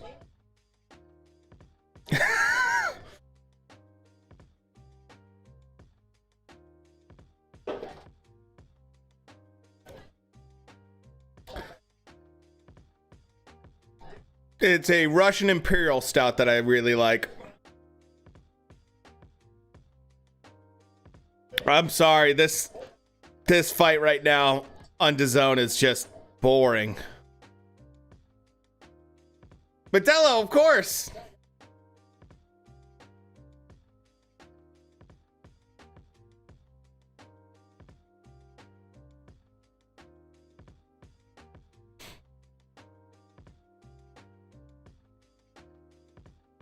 You know who she looks like, Booker?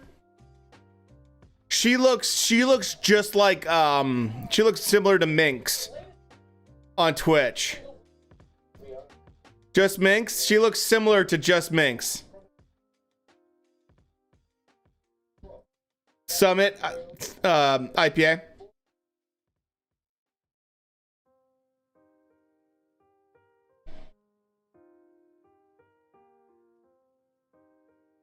Or if for a fighter girl, yeah. They have that similar. I think it's possibly like the hairstyle and just like the general look, kind of similar look to Just Minx. Talking to her in there, it's hella cringy. Brandon Figueroa's sister is hot.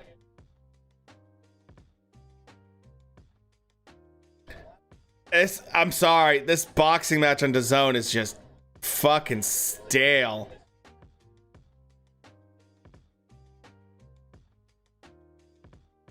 I don't mind. I just want someone to actually show some power and like some damage. There's like legit no damage.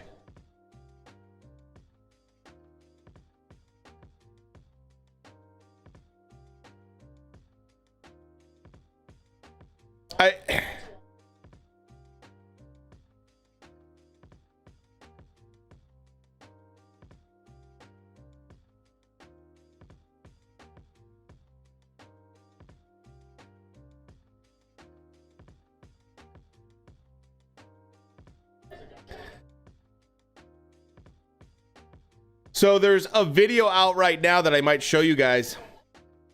Looks pretty scary. I think it's Cobb's.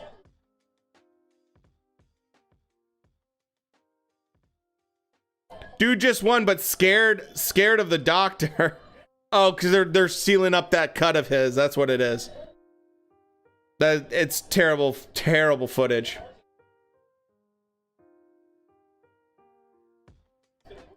All right, come on, man.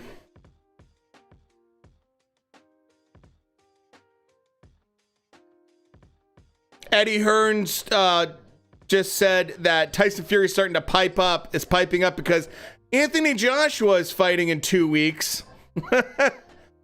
There's some truth to that.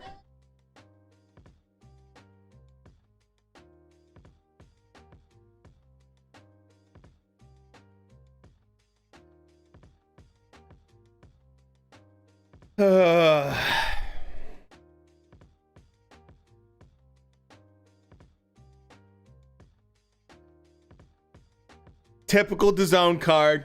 Typical DAZN card. See what else is in boxing news. See if I can find you guys some interesting stuff. Obviously, other than the Hulu news with Mike Tyson.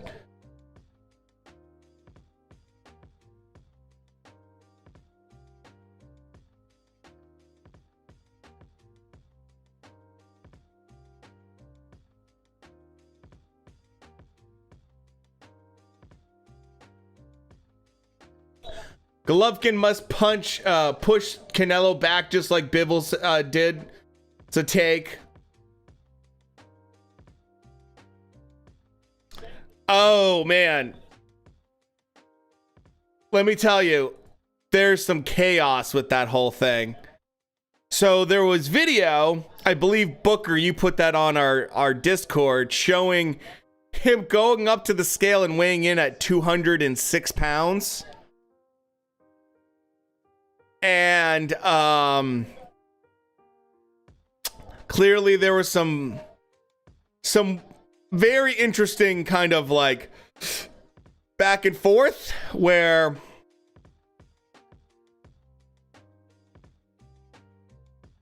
Jake says, oh, he couldn't make weight and all this other stuff, yada yada yada. And he's like, nah, man, I'm like very close to weight. Like, he could have easily made weight. He could have easily made 205. So basically we got out of it that Jake either completely lied, which is likely, or I mean there was a deal 200 or 205. I believe there was a clause that they could go up to 205 or something like that. So go to our Discord. We have links in there.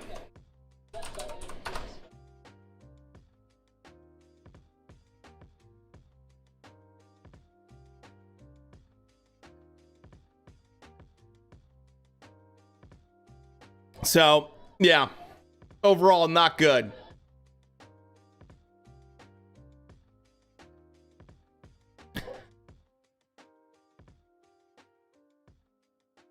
They could go higher than 205.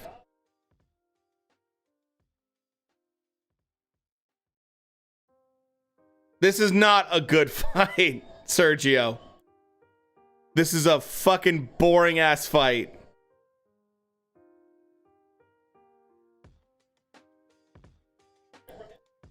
The fight was still on. They would let him fight at 207. Was that with like rehydration though?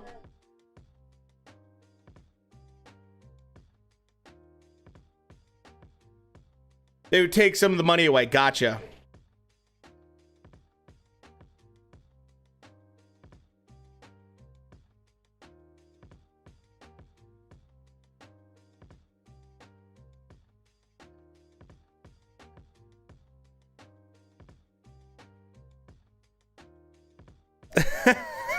God, Todd Grisham fights. What time is the Ortiz fight? We're watching the co-main right now, so it's probably gonna be within. Let's see what round this is. I think they're almost done with this fight, so probably 20 minutes. The round 7 of 10. They're 2-minute rounds, so we got about 8 to 9 minutes total of this, and so probably another 10 to 15 after that. So yeah, 20-25 minutes. So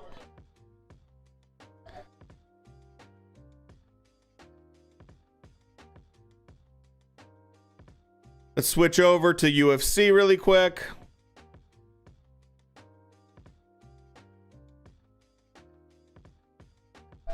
Considering, oh, nice trade. I think they threw out the rehydration clause because the commission took that out. Oh, yeah. Yeah.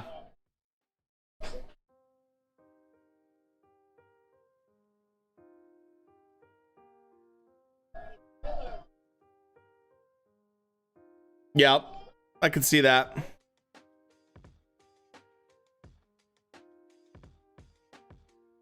I'd rather watch women's UFC than women's.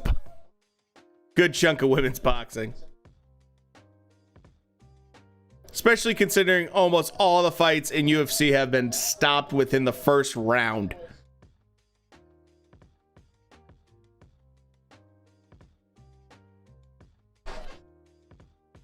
Miller right now in half guard, trying to do some ground and pound.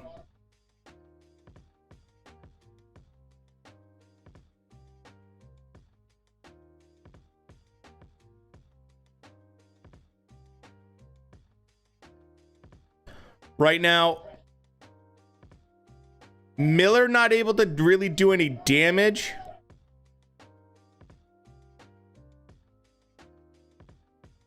But she's trying to work to get into full guard right now.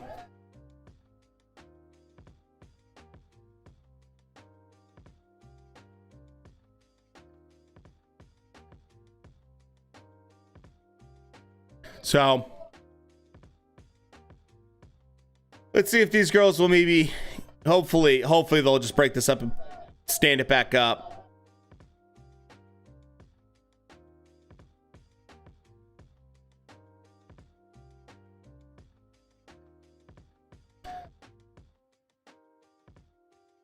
I mean, Miller's not doing a whole lot. She's not being super effective on the ground right now.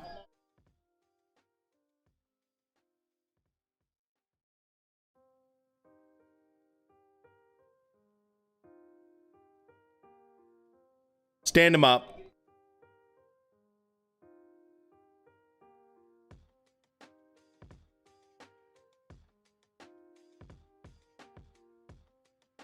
Almost in full guard. See a lawsuit against Jake? Yeah. And Showtime happening next week for breach of contract. That's why Rockman kept training. I mean, it's I just feel like we're getting part of the story. We're not getting the full story. Feel like we're getting some of the story. I think we're getting, I can't say for certain, obviously, that 100% that Jake's 100% lying. I can't say for a fact that Rockman's 100% correct. You know, it's like camel time.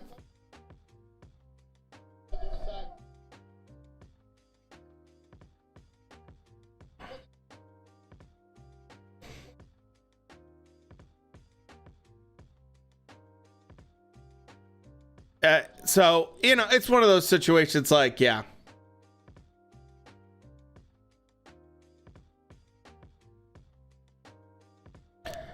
This has been a terribly boring UFC fight.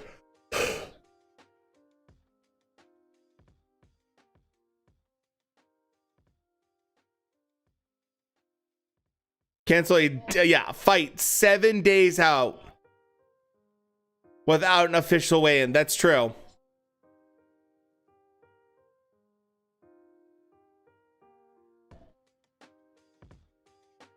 Hammer time.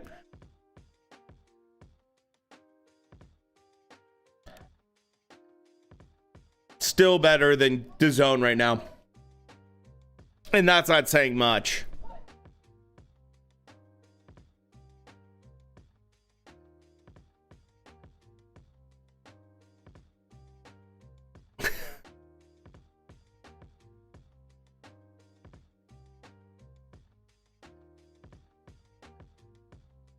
All right.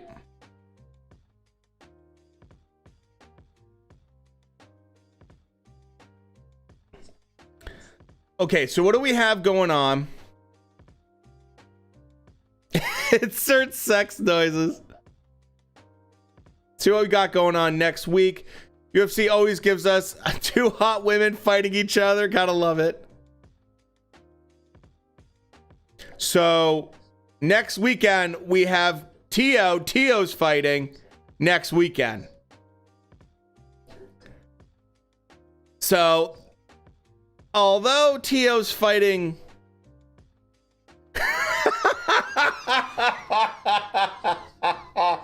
oh my god. Okay. Oh, this is fucking funny. Okay, you want to know you want to know when a fighter's fighting someone that no one cares about? And I mean like no one cares about it. Because no one knows who he is.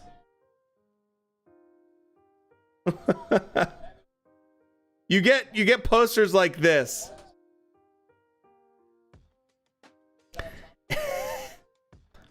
It's literally just it's literally just Tio on the poster. They don't even show his opponent. Look at Tio's name and look at his opponent's name. And they don't even show his opponent. It's just him.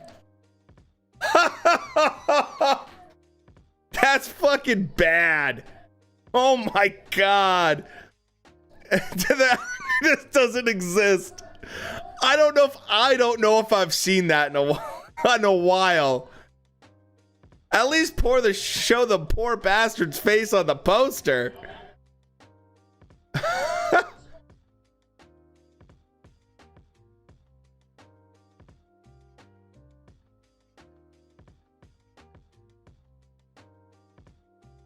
Oh my god.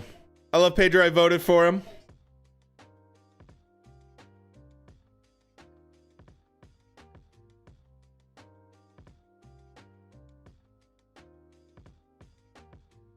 What do you guys think of Leon Edwards versus Usman? The other guy is so tiny, you need a magnifying glass. I think the guy he's fighting is 29-1 with 20 KOs. Dude, I gotta say this. If Tio loses, oh my god. That train is off the rails if he loses.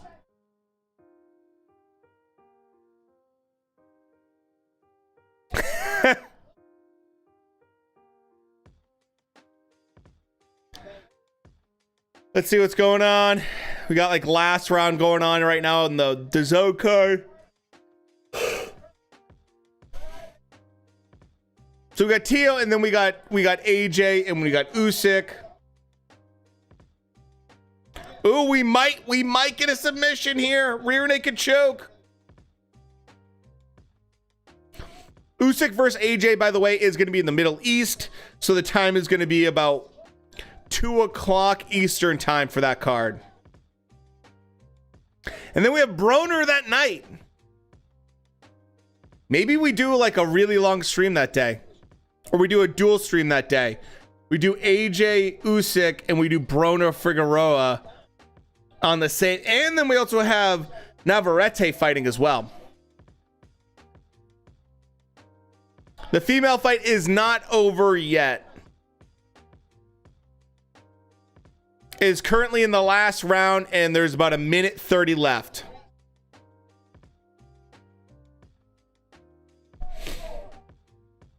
So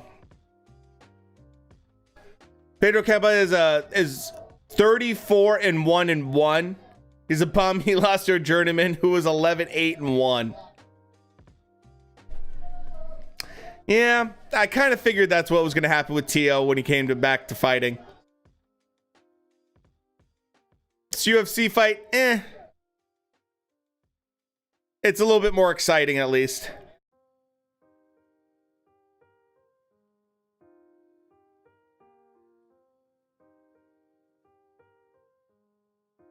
Definitely kill some time.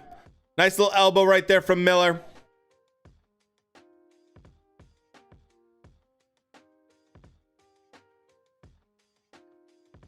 Them dudes at 140 punch a lot harder than them guys at... Well, yeah, they do, Dana. Absolutely. Absolutely. Female fights are like ads in boxing. They're so boring, but then sometimes there's a catchy one. For boxing, yeah, I absolutely agree with that.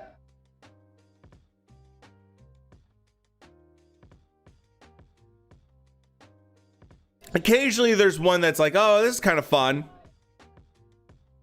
This is not that case.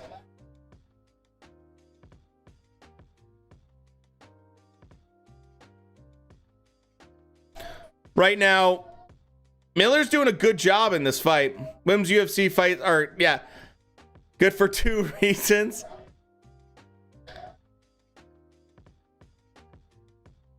I think honestly the 3-ounce gloves makes a fucking huge difference when it comes to UFC for women's combat sports. Huge difference. Okay, let's see who won this boxing match. I think we already know who did. So.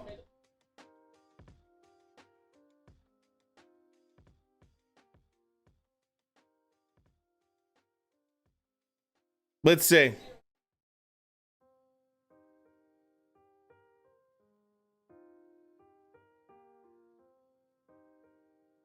I knew this fight was going to go the distance. It was just going to be occasionally a punch here and there that's pretty snappy.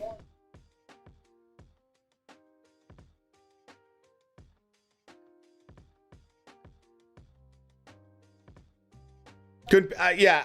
I wouldn't be surprised if Tio gets beat up and KO'd. Dude, 140 is a totally different ball game. Although I will say, Tio definitely seems like he's built well for that weight class. It's hard for me to watch the fight when I know it won't be any knockdowns or knockouts. That's from Regis Prograis. This is a great take.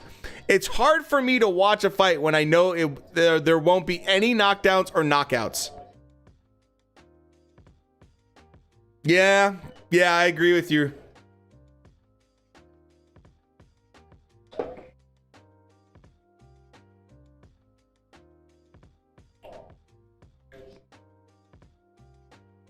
So, here we go. 99-91. Jesus, dude. Oh, what a shocker. Still the same champion. Let's get back to the other UFC fight. At least we have third round here.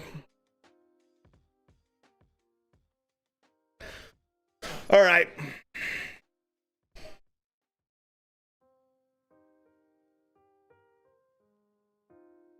I think Miller's going to win this fight right now.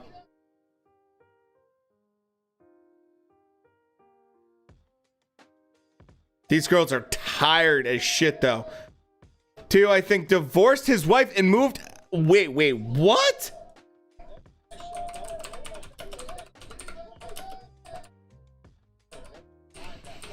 Did they have a kid together? Teofimo Lopez confirms his wife left him while she was pregnant and before George Kambosos. Holy fuck!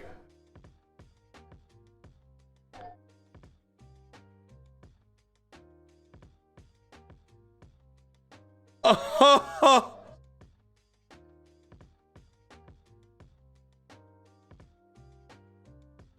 Oh my God.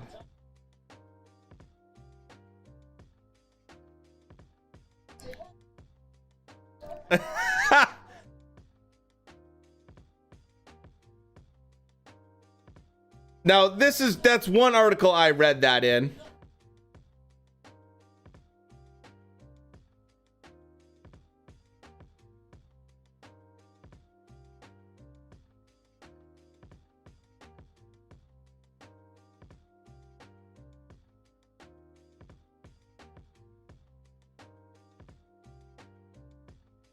On February 12, 2021, Lopez used his social media platform to speak up against injustice and stand up to support victims of racial violence, all this other stuff. I don't see anything on Wiki that they've technically separated.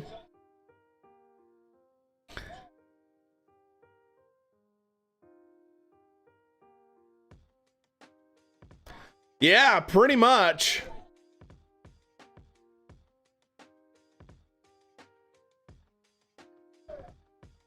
She keeps probably more than half your shit.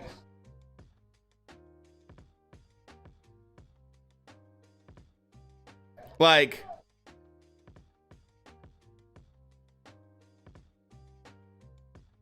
I'll put it this way. Tio has not had a single photo of him and his wife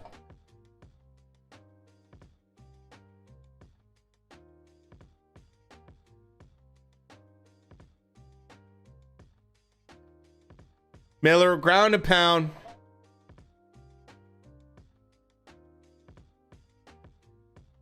Miller wins.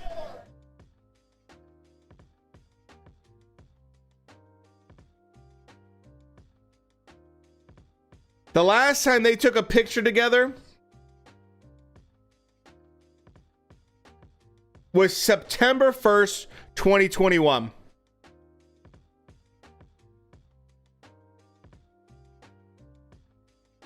So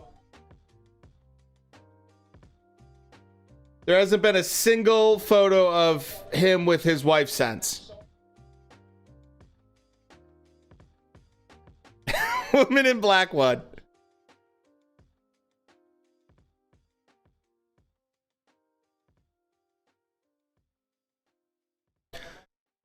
Well, if this is the case, we might have enough time. Oh, we have Usman next, which sucks. But we have maybe Virgil Ortiz will go in there and just destroy McKinson, and then we can switch back and get to see Kamara Usman's brother fight.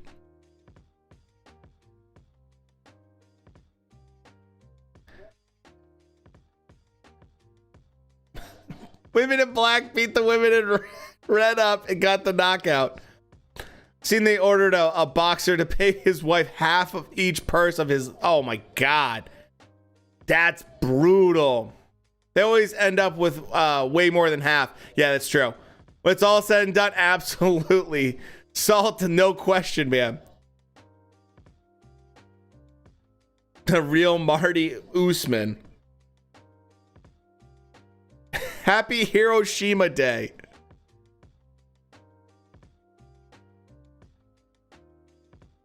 Let's see what happens here. We got Virgil. I think Virgil's going to go in there and smash him. I think Virgil's going to go in there and smash him. Esparza won. She kept her belts. So, and it was totally lopsided with the cards.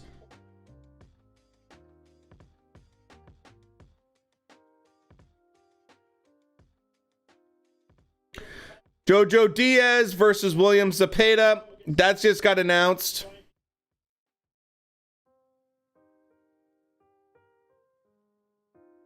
That'll be at lightweight.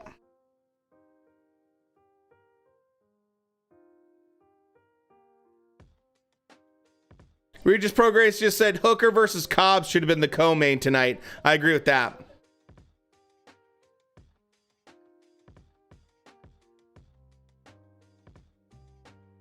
All right. Main event, boys. Let's go.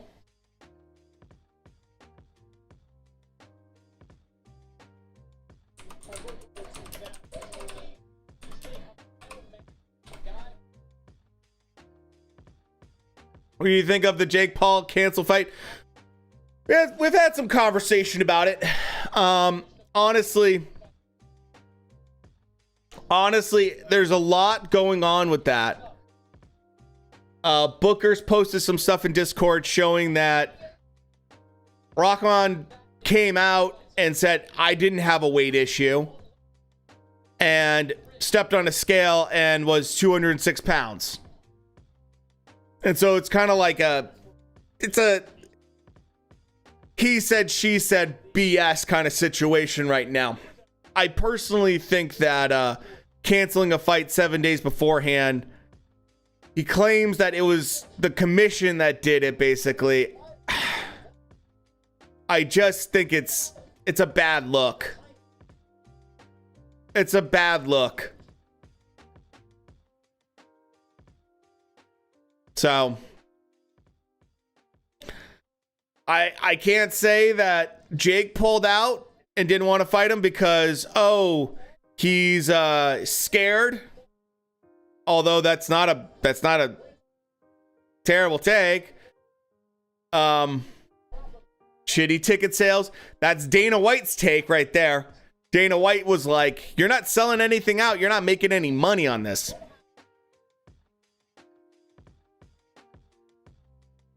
Rehydration, you know, it's just like there's so much to it. It's so much garbage.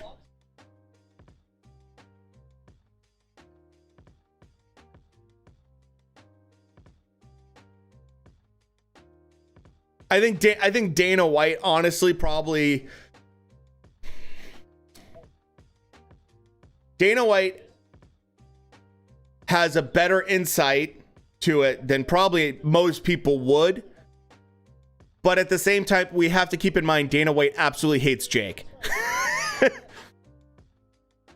So, you know, that said, I think that, yeah.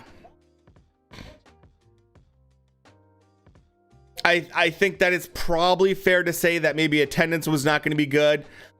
I can't confirm or deny that that's true.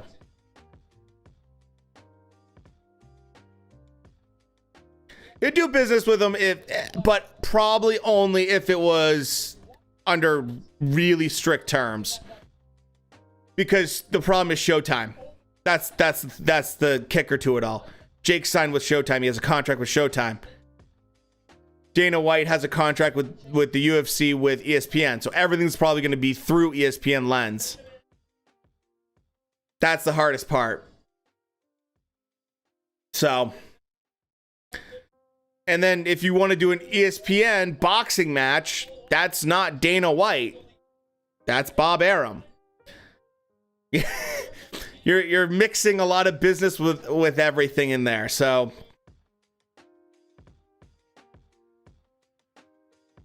it gets complicated because Bob Arum's going to be like, what the fuck? You're putting on a boxing match on ESPN and we don't get a slice of the pie? You know?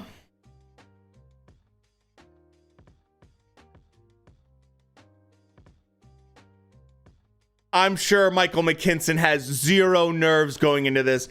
No nerves whatsoever. Why would you have nerves going in against a perfectly 18-0 fighter that has 100% knockout?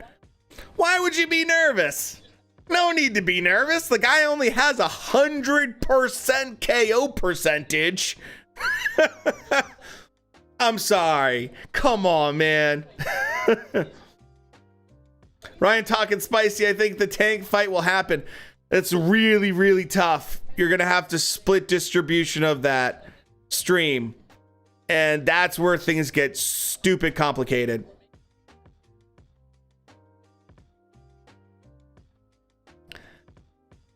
You know, I don't care who you are. I just don't care who you are. You're going into arguably, okay, McKinson, I don't believe, let me double check this. I'm almost positive. Okay, Michael McKinson has fought every single one of his fights in some place in Britain other than his last fight with Alex Martin, which was in Los Angeles. This is his second fight in America. It's in Texas, which is the home state of Virgil. Yeah, Leon, you noticed it too? Leon, you noticed it? She's not wearing a bra. I just had to do a little double take there. It's like, yeah, nipple. Like, what the hell's going on here?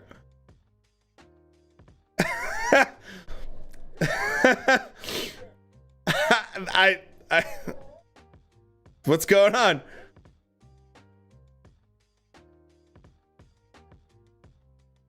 I'm glad you pointed out, Leo, not me, because I was just like, am I really seeing this? Hometown fighter with the shittiest commission and refs. McKinson is up against it. I mean, well, yeah, he's up against that. He's up against the fact that this, you have to also put it this way.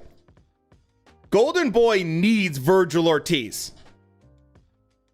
They fucking need Virgil Ortiz. He's integral to their entire organization.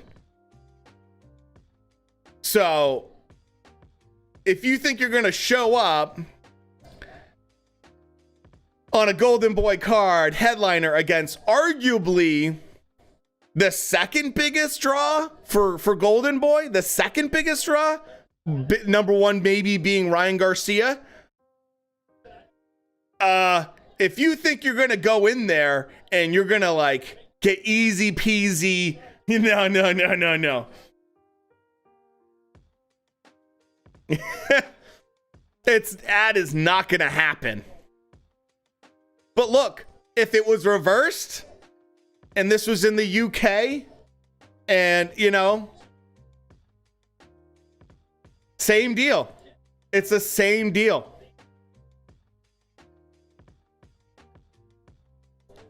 So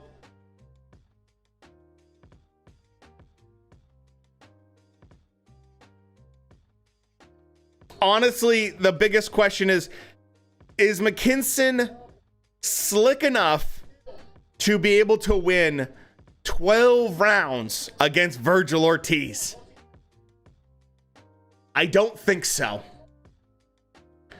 I would not put my money on that.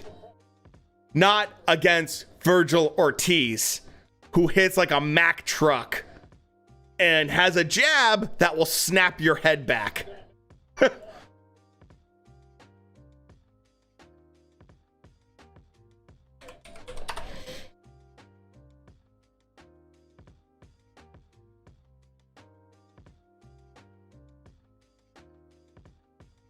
You know? Oh, Booker always makes me laugh, man.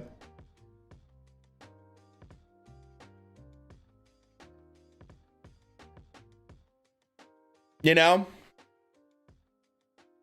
Yeah, he'll definitely be fighting more than just, yeah. I mean, Ortiz is just, he's a nightmare, dude. Like, he's a problem. He's definitely fighting more than just Ortiz. There's no question. And that's tough. I'm just being honest, like that's tough. You're going into someone else's home state with a promoter that clearly has a lot of money on the line for this fighter that you're going against. That's really tough. He's not but a counterpuncher with a chin and power. He'll find out. Finds out Vergil out. Haven't seen a lot of versatility and wonder how he deals with getting tagged back really well, actually. That's a good question. Forced into plan B. The biggest question is, to me, is Vergil Ortiz's defense is not great.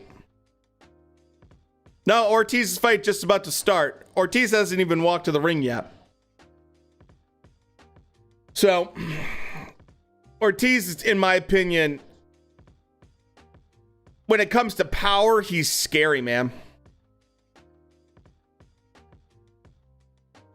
I mean, he's absolutely scary with the power at this age, man. And I already mentioned this, but I'm going to say it again. McKinson has a 9% KO percentage. Let me say it again. 9%. I don't care how hard he hits. He doesn't hit that hard. And it's certainly nothing that Vergil hasn't felt before. The biggest thing here, though, is Virgil's been out of the ring for a little bit. He's called out Crawford. He's called out everybody, man.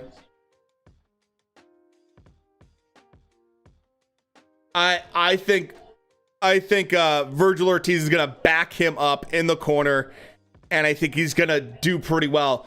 McKinson's pretty slick, though. McKinson's gonna try to use movement to frustrate Vergil. Virgil's last fight it's been a little bit.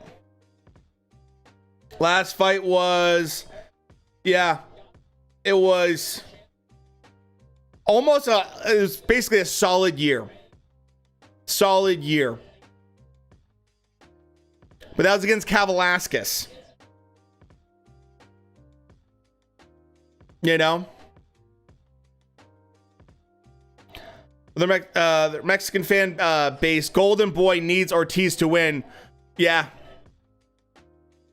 Strangers, I mean, hey, Andy, it's boxing. We just saw earlier on the card, Cobbs was a 3-1, and he just beat Hooker. We've seen guys that are 11-1 somehow pull it out. McKinson is 8-1. So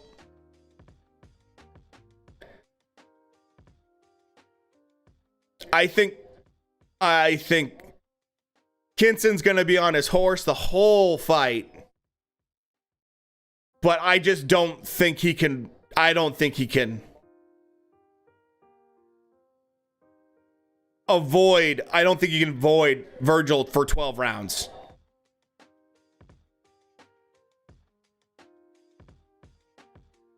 So, unless Virgil's not on, Virgil's never showed up and not been on. So, if he does and he shows some ring rust or something like that, then that'll be tough. McKinson fought earlier this year in March, so he's been a little bit more active.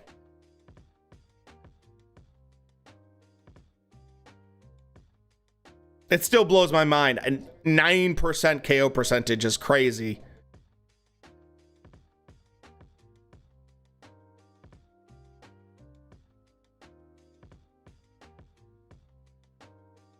Man, they are dragging this out. Come on.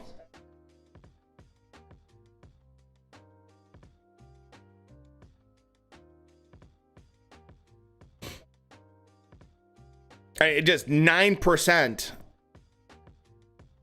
It's not often you hear that low of a percentage.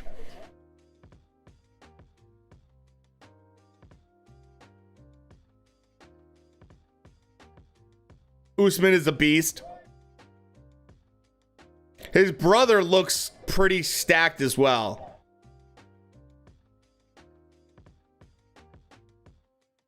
There's definitely some empty seats there tonight. This would be like the perfect fight to go to, though, because I bet it'd be cheap. Tickets would be easy. You get to see Vergil Ortiz fight. He's bigger than his brother. Holy shit.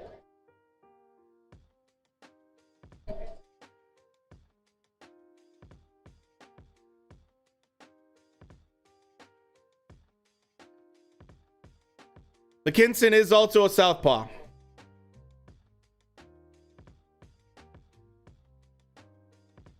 So,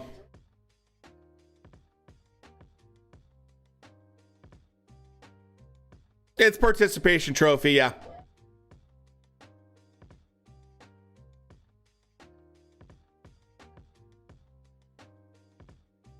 Oh, man. You boys ready? Oh, man. I'm just hoping for absolute devastation.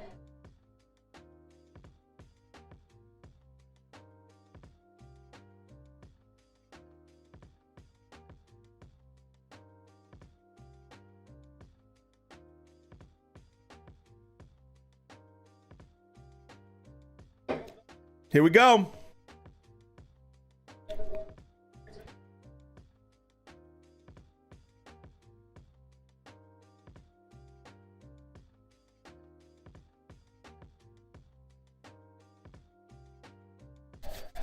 Let's go, baby. Game time. Let's see if Virgil can do it. Anything less than a KO, man, I won't be happy. Anything less than a stoppage, I won't be happy. First round's just about to start. They're literally facing off right now.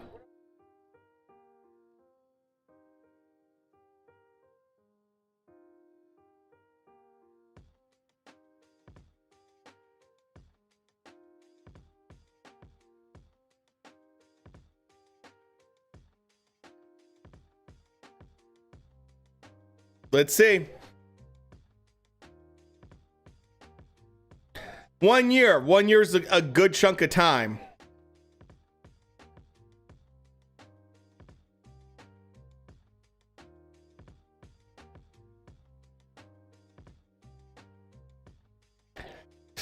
Okay. Dude, I'm so pumped right now.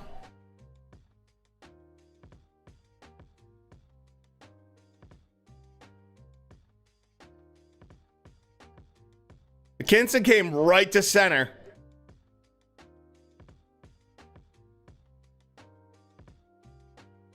McKinson's showing a little bit of nerves here.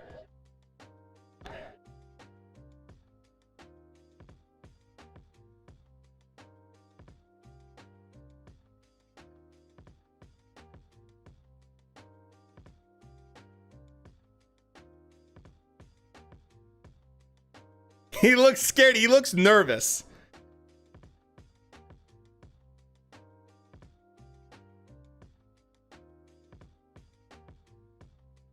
He's a little spazzy. He's a little spazzy right now. And I think this is a bad tactic. I think this is a bad tactic. This tactic by McKinson is literally feeding into Vergil Ortiz's like style. You're trying to play into the style of a guy that is known to have power, and you want to trade with him.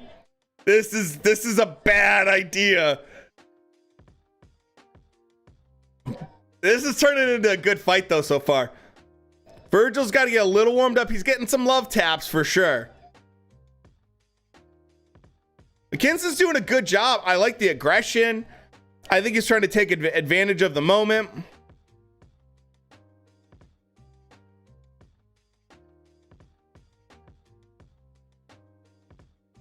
You can tell Oscar's into it.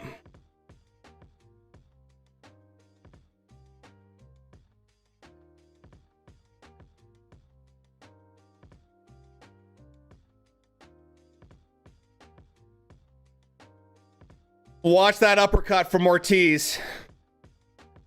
McKinson has a tendency to lean down to that left and roll towards it. Oh, dude, McKinson is leaving himself open with some of these wide shots.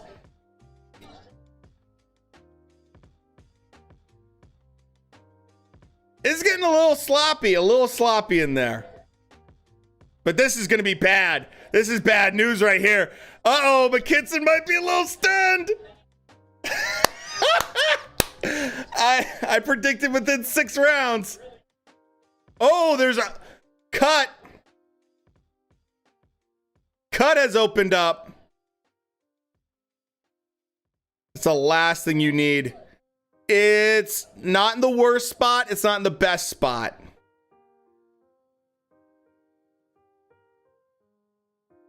Bad, not great. Come on, Vergil. He's standing in front of you. He's just trying to roughhouse right now. I'm kind of shocked.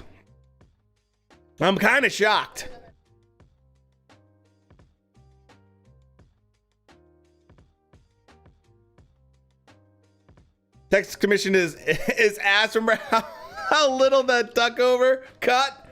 And oh, they stopped it, yeah. Let's see. Gabe Rosado, Ortiz is on kill mode. Regis Prograis.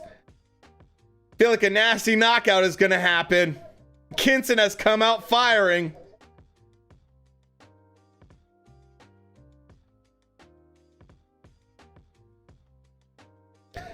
Oh boy.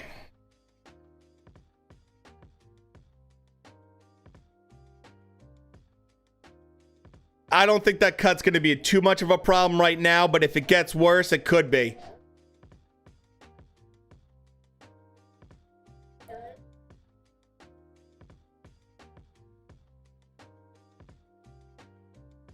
I mean, McKinson's not landing anything serious. He's scoring though.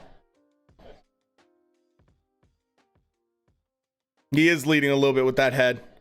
He jumps in a little bit, but McKinson, I think, won that first round. Jaden Ortiz finally gonna beat this man's ass. Yeah, he is. That's the plan. I appreciate the aggression from McKinson to try to throw Ortiz off the scent and throw him a little bit off balance, which it kind of worked.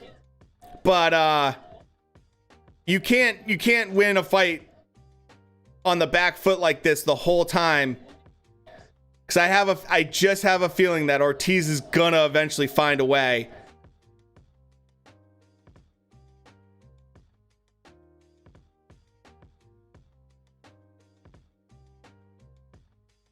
If I'm Ortiz, I'm starting to try to bang to that body.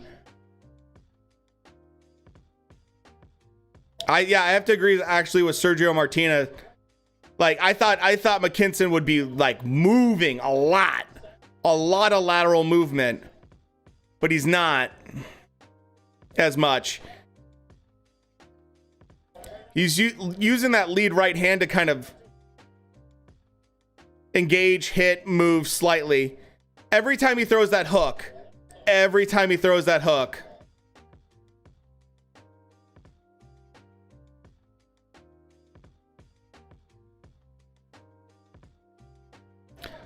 It's just McKinson's on the back foot. He's definitely trying to Virgil Ortiz with that power jab, man. He just snapped McKinson's head back with a jab.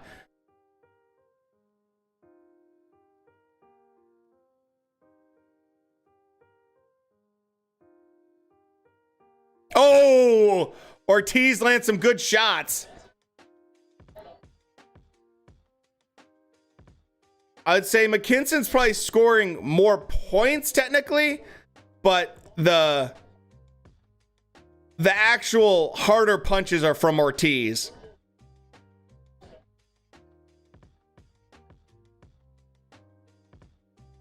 That uppercut right there from Ortiz is going to be a problem. I'm going to have to see what you guys say in between rounds.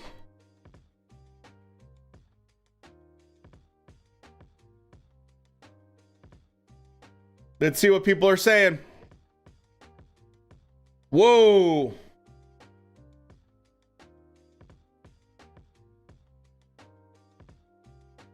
McKinson's making an ugly fight, which is kind of smart on his part. Holy cow. Usman's brother is freaking huge.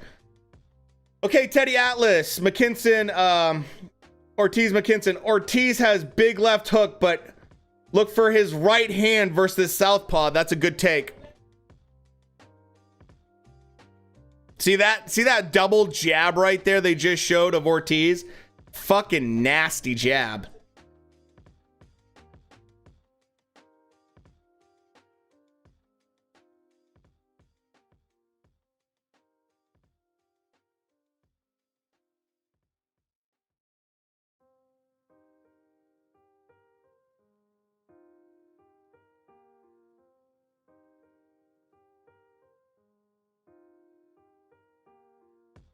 McKinson, the activity from him is certainly a problem right now.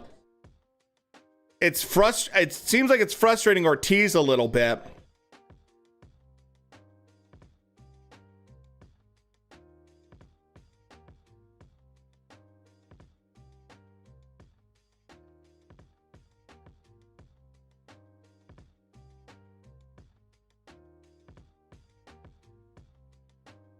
Ortiz has got to land something big pretty soon. I think he's got to establish himself a little bit more.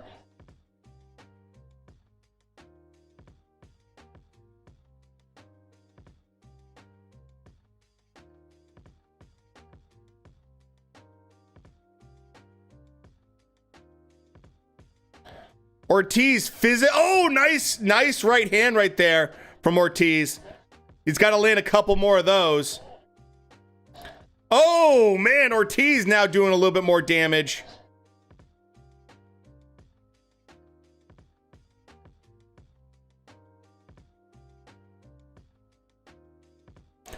Ortiz is starting to take over here this round.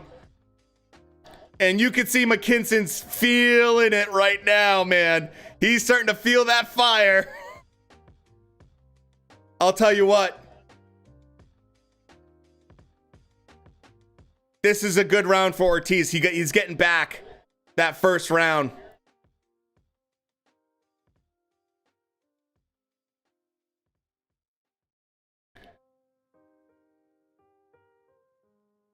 I think Ortiz is starting to get his timing down a little bit better. And Ortiz is not, like, look at how Ortiz is leaving his chin up in the air almost. Ortiz just went southpaw. Now he went back to orthodox. Now he's...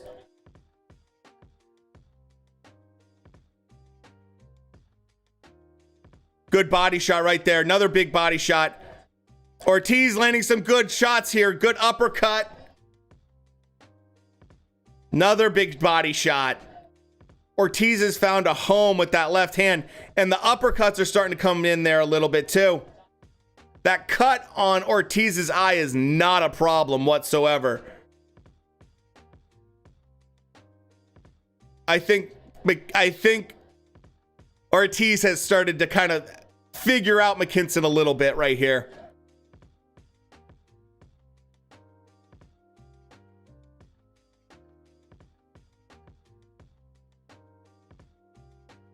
Much better round for Virgil. Virgil now has started to figure out. You just saw it right there at the end of the round where he feinted really quick and you saw McKinson move and twitch really fast. And he's like, okay, now move. And he's just like trying to get him to commit to something. That was a good Virgil Ortiz round. Let's see if I can find that KO for you guys from Usman's brother.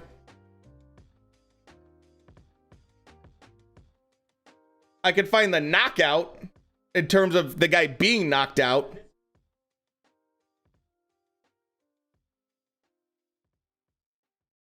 There it is.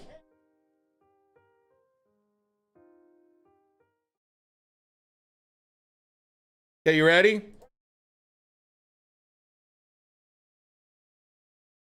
Oh, hammer fist right afterwards. Lead left, and then bam, hammer fist. He was out.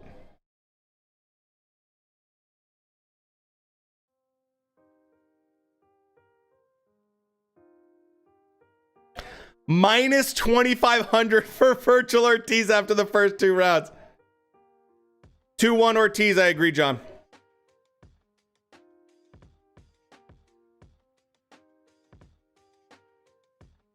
Kinson trying to fire back a little bit here.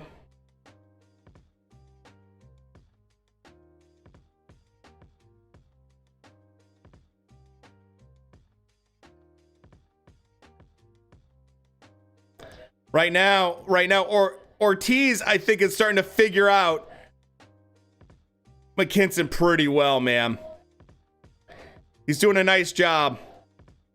He's being more patient with his shots overall unless he's in close and he can overwhelm him.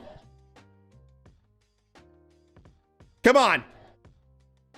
Breaking ribs, dude. Oh, McKinson just took another uppercut. Dude,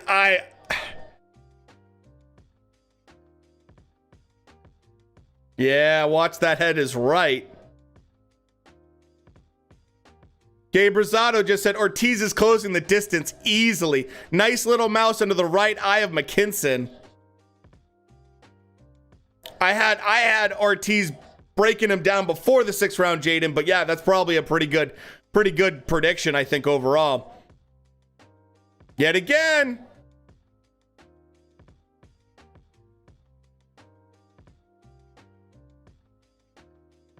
You can just see the ring IQ of Virgil really show here, how he makes adjustments.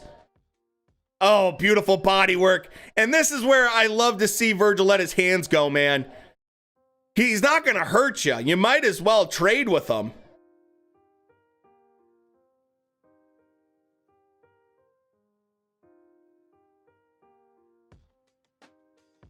And normally we'd see Virgil use his jab a lot more to kind of control distance, try to control the pace of things.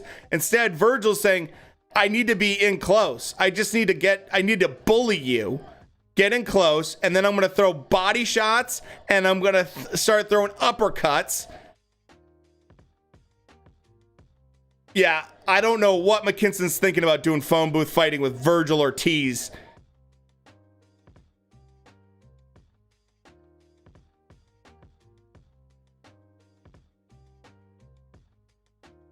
That cut, by the way, Virgil had in a couple rounds ago is looking really clean. Isn't really bleeding or anything right now.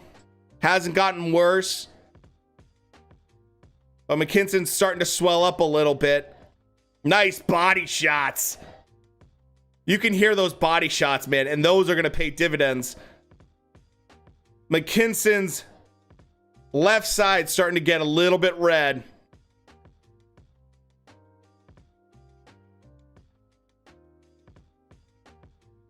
Yep. Agree with that corner. You're being lazy and you're letting him hit you to the body every time you get in close.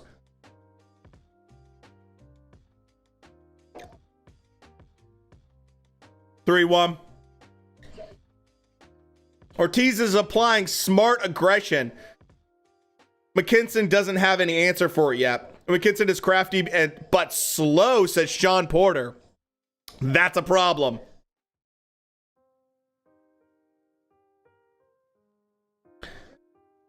Great varied power punches from Ortiz in this third round. This is a weird game plan for McKinson. I love how Ortiz is refusing to accept the clinch. I absolutely agree. Ortiz is in dog shape from Gabe Rosado.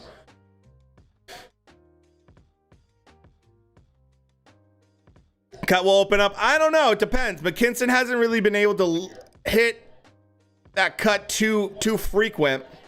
Hands are too slow. Not enough behind him. Yep. Like I said earlier, Paulie McKinson.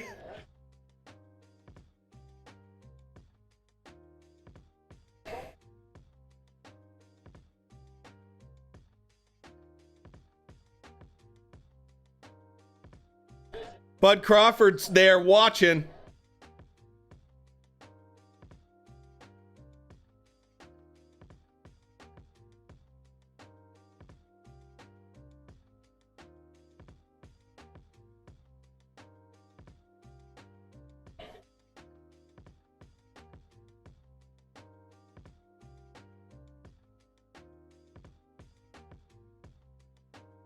Kinson trying to be a little crafty here.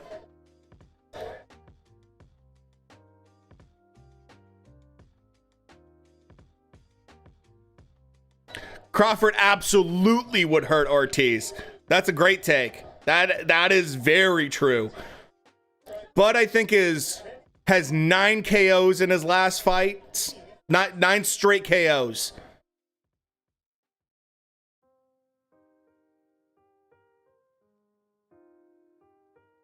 I think honestly, Crawford would be too much for Ortiz. Just because Bud is just so good, man.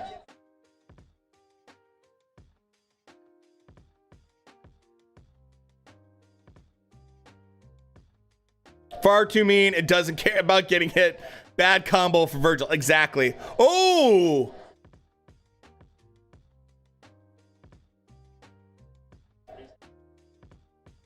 Crawford's just too crafty. Nice body work.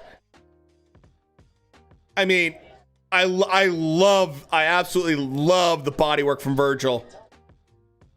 Needs a knockdown. I think McKinson needs a new game plan at this point. McKinson just looks slow on his feet for the most part. He's not quick enough to avoid all of these punches. And so Virgil's like, okay, I'll just keep banging to the body. I'll get within range and I'll hit you every single time to the body.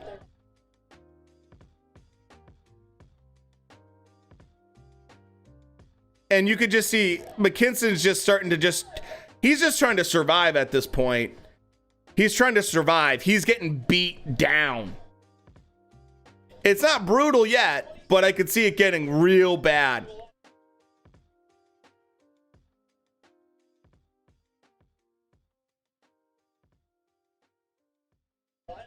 Holy cow, Usman's brother is massive, dude. This guy is huge. McKinson now fighting Ortiz fight too much. Needs to use legs and movement. Yeah. Regis Progress, if McKinson had some power, he could be dangerous. That's true.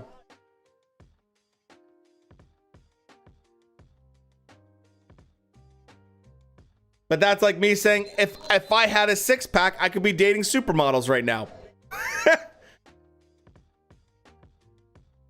In theory, sure.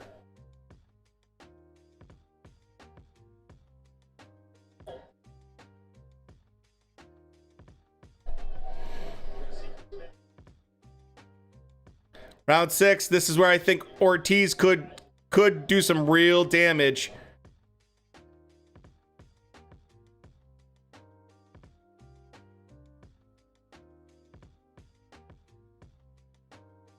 Four to 1.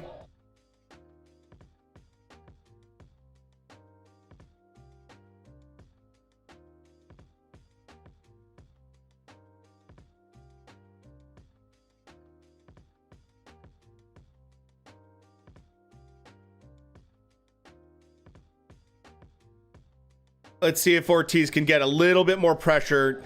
I think he just needs to land a few good shots. I think he needed to feint to the body and then go upstairs.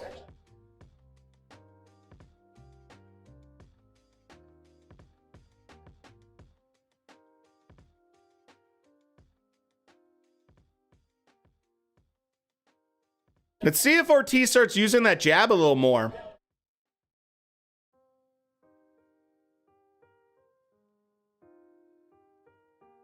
If I remember an extra 5 inches, I could be a porn star. Exactly. It's all great in theory, right? 13 first round finish. Holy cow, that's crazy.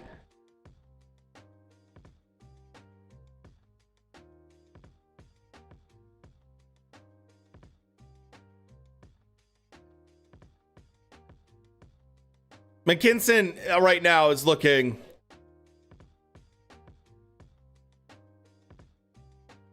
all of McKinson's little tricks of the trade are just not working right now. I don't think he's landed like anything clean this entire round almost. Yeah, if he survives 12 rounds exactly, that's a victory.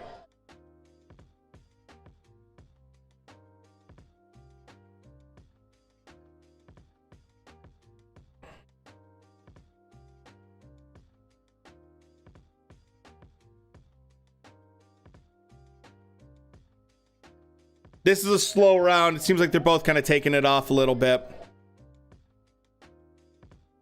Another first round submission.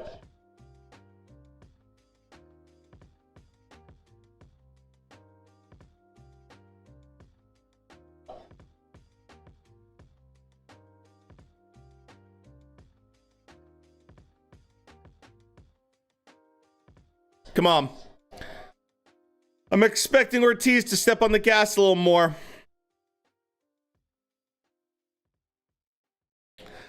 Do a 4-way tournament with, yeah, Bud and Spence and Unify, and then Virgil and Boots. Oh, yeah. Dennis and then Ben. Yeah, let's do it. Let's do it. I like that. I like that, Salt. See what people are saying on Twitter.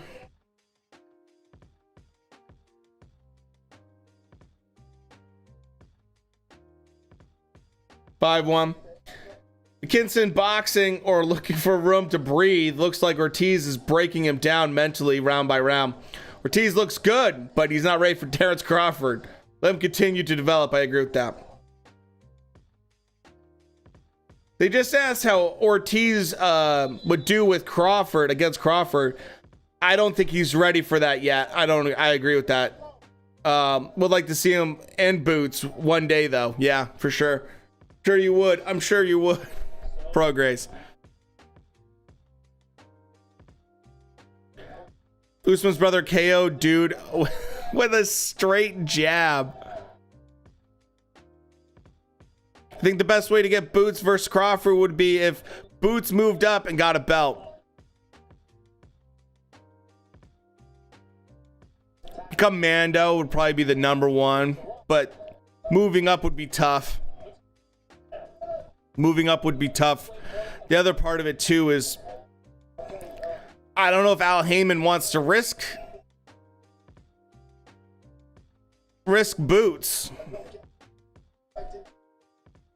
But I would say Crawford would probably be the one before Spence. Because Spence, obviously, you know, being a PBC fighter.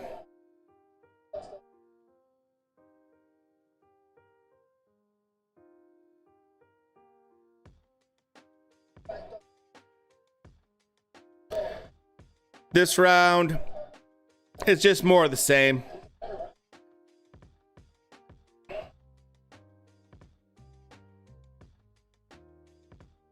McKinson doing a little pitter patter and not really doing anything.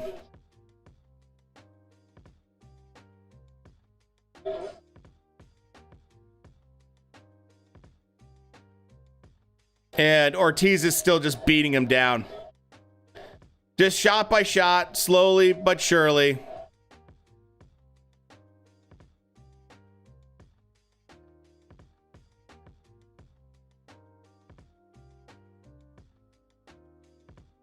Oh, Virgil Ortiz!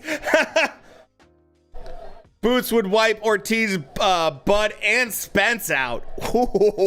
I'll tell you this much. Boots has the most, is so well-rounded. He would be very, I think he could beat Ortiz. Bud would be the bigger factor. Spence, I think he could beat. Bud would be the hardest challenge, though. I think Bud's super well-rounded. And he's tough. So Bud would beat Boots. I think it really depends where Bud is currently, almost, what, 37 years old? Oh, I'm sorry, 35 years old? McKinson, I'm sorry, this is like more experience versus Boots. Yeah, that's the only thing that I would say that Boots has. I mean, that youthfulness, and Bud sometimes can give up a few rounds, not a ton, but he'll give up a couple rounds. So yeah, Bud right now is 34 years old.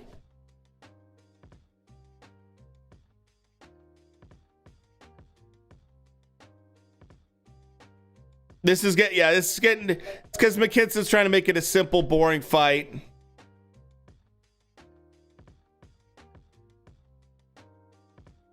If you're being generous, you maybe give that to McKinson.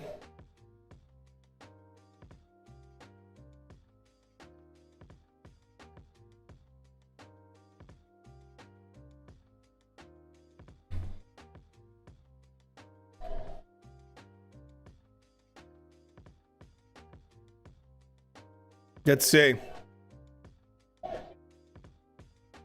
He can be a slow starter for sure. And that's where I see someone like Boots taking some rounds early.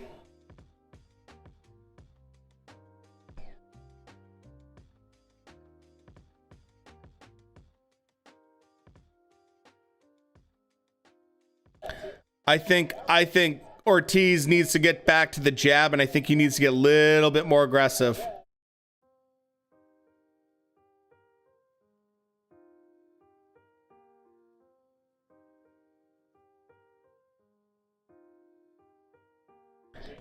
Is this fight complicated for him or not? McKinson's pretty slick, and he is a southpaw.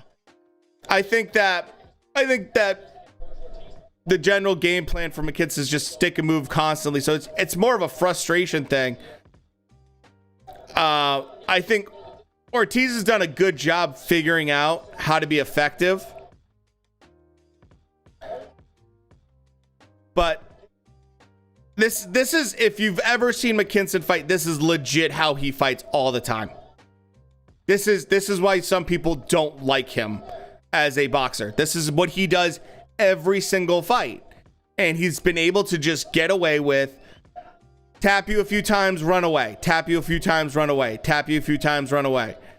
Now that's worked well for him against most of his opponents, but none of his opponents were at the same level as Ortiz here. So this is the biggest fight of his career.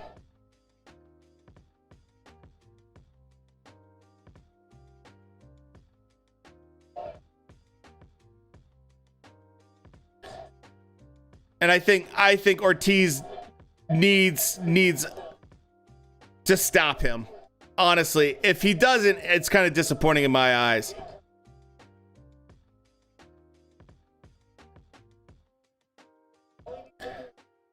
Like I said, McKinson has zero power. Sergio Moro would be like, Michael McKinson having a good round right now, proceeds to get slapped around by a huge hook. Oh, body shot! Liver shot, and McKinson's down. I think he's out. Is he going to be out? Is he going to get up? Oh, baby. Watch out, guys. Watch out. Vergil Ortiz is a brutal finisher. Here he comes. Here he comes. You can't run forever. You can't run forever. Come on, British boy. You can't run forever. He's coming for you. Oh, man. McKinson felt that one. McKinson's hurting bad from that body shot. He's visibly not good after that body shot.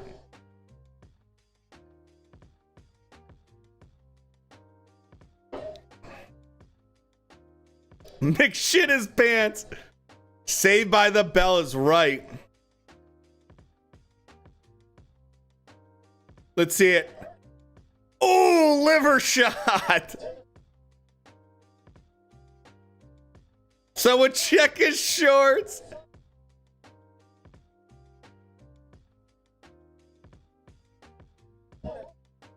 Honestly, I saw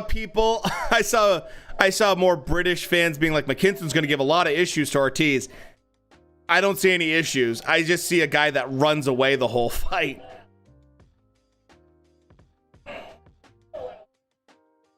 Oh, he goes down again! I don't think McKinson's gonna get up. I think he's done. Oh, shit. McKinson can barely breathe.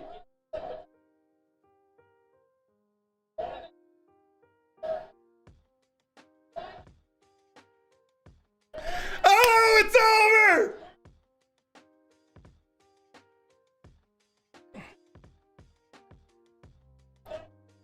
Some kind of leg injury, yeah, sure.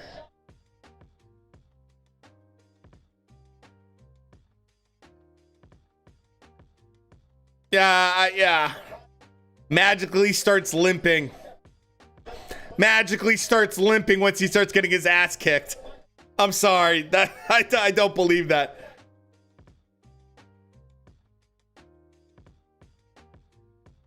Ortiz just, I mean...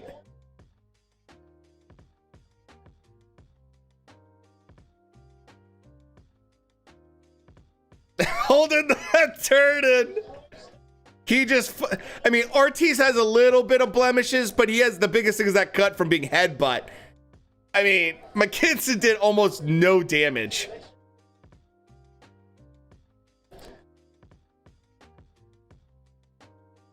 Oh, yeah. He has so much energy right now, man. Dude, Virgil is a fucking monster, man. He's a problem. If he keeps developing, he's gonna be nasty.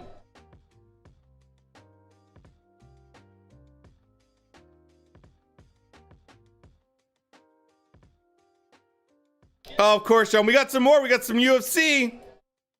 We got some UFC's not done. 24 years old, man.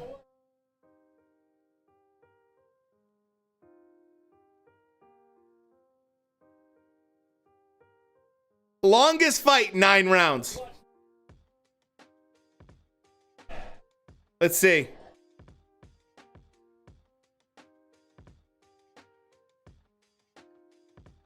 I'm sorry. I don't believe there's any kind of leg injury. Now he's starting to limp. Yeah, no.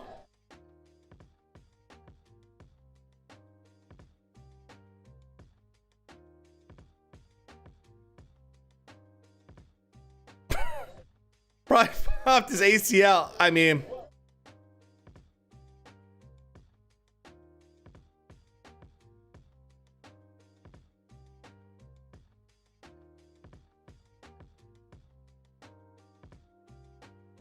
it was a matter of time at that point.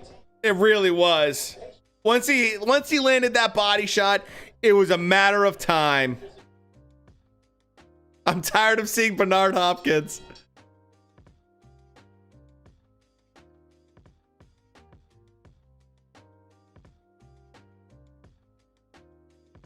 So, no, Bernard Hopkins has partial ownership to Golden Boy.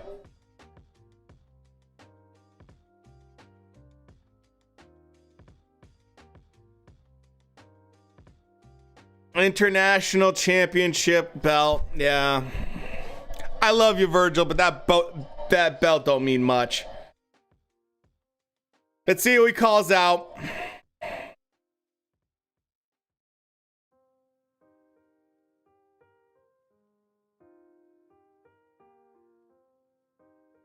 I mean, that was such a lopsided fight.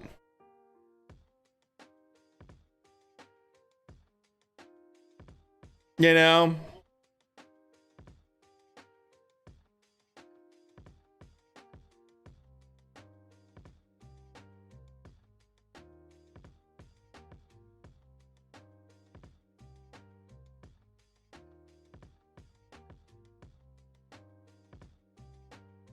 So,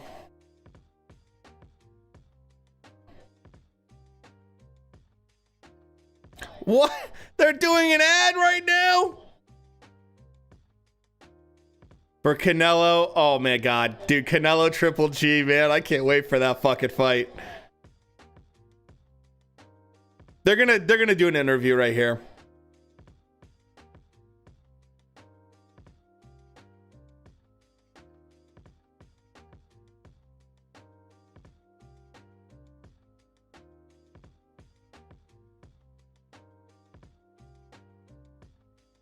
Shane, yeah. Oscar, B-Hop, Shane Mosley. Who doesn't like Canelo, man? I like Canelo and I love Triple G. I love both of them.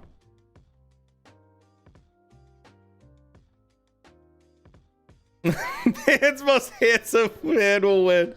Let's see what Ortiz has to say.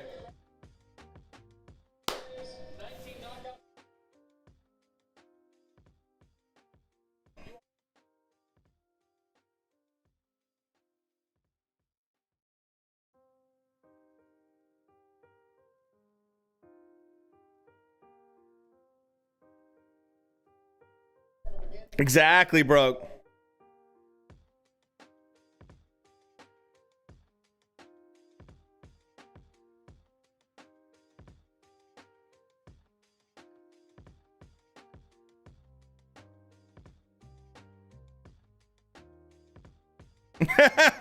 I love this kid, man.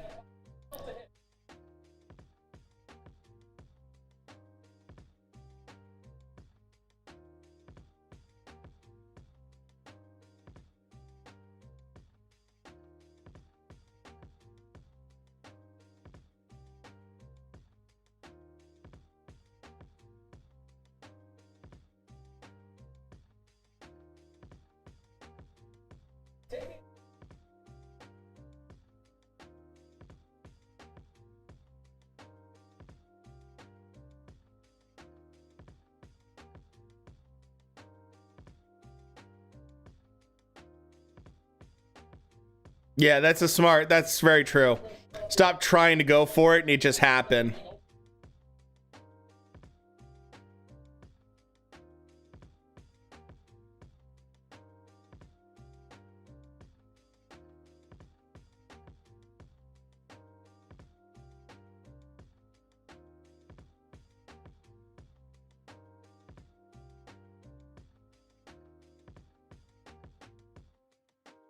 Yeah, Manny Robles is pretty solid.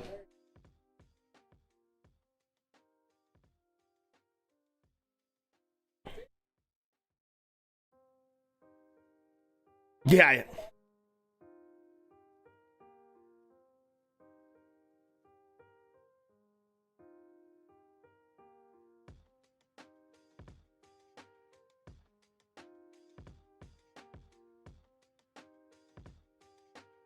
Oscar doesn't like Coke. He just likes the way it smells.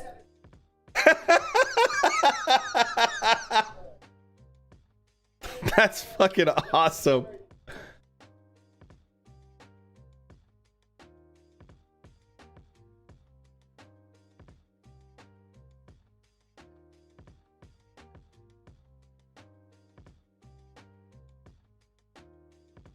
Can't grow a full mustache. Probably not right now.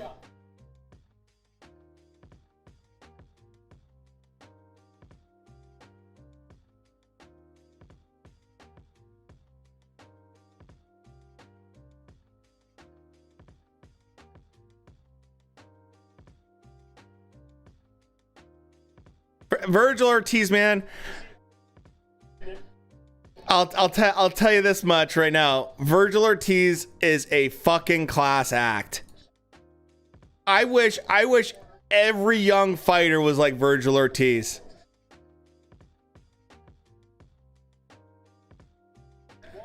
He's honest. He's humble. He just focuses on his job, which is to fight. There's no bullshit with him. He doesn't talk out his ass. He's just a straight up, I'm just here to kick ass. Yeah, exactly. They know that fight's not happening. They know that Bud and Spence are putting stuff together. And I like that. I like Ortiz's answer. He said he's kind of tied up right now, but you know, if something comes up, sure.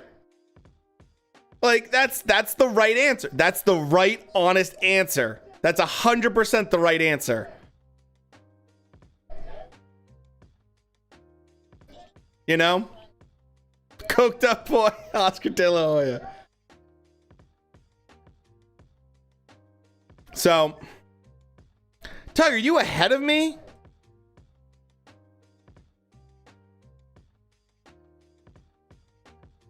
Just slightly. Main event for UFC is... Oh... Santos versus Jamel Hill. These guys are light heavyweights. They fucking bang.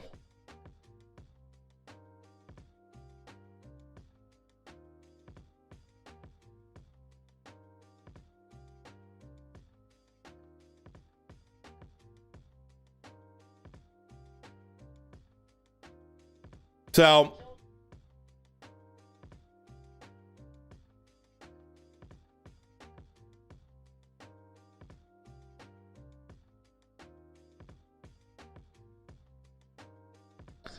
stood his ground with John Bones Jones. Yes, he did. Light heavyweight division is something, dude. It's like a fucking division full of killers. I don't know a lot about UFC. I'm not the most like UFC savvy guy, but light heavyweight are monsters in the UFC. And I mean fucking monsters. So, what would you guys grade? What would you guys grade Ortiz performance? Overall performance, what would you grade it?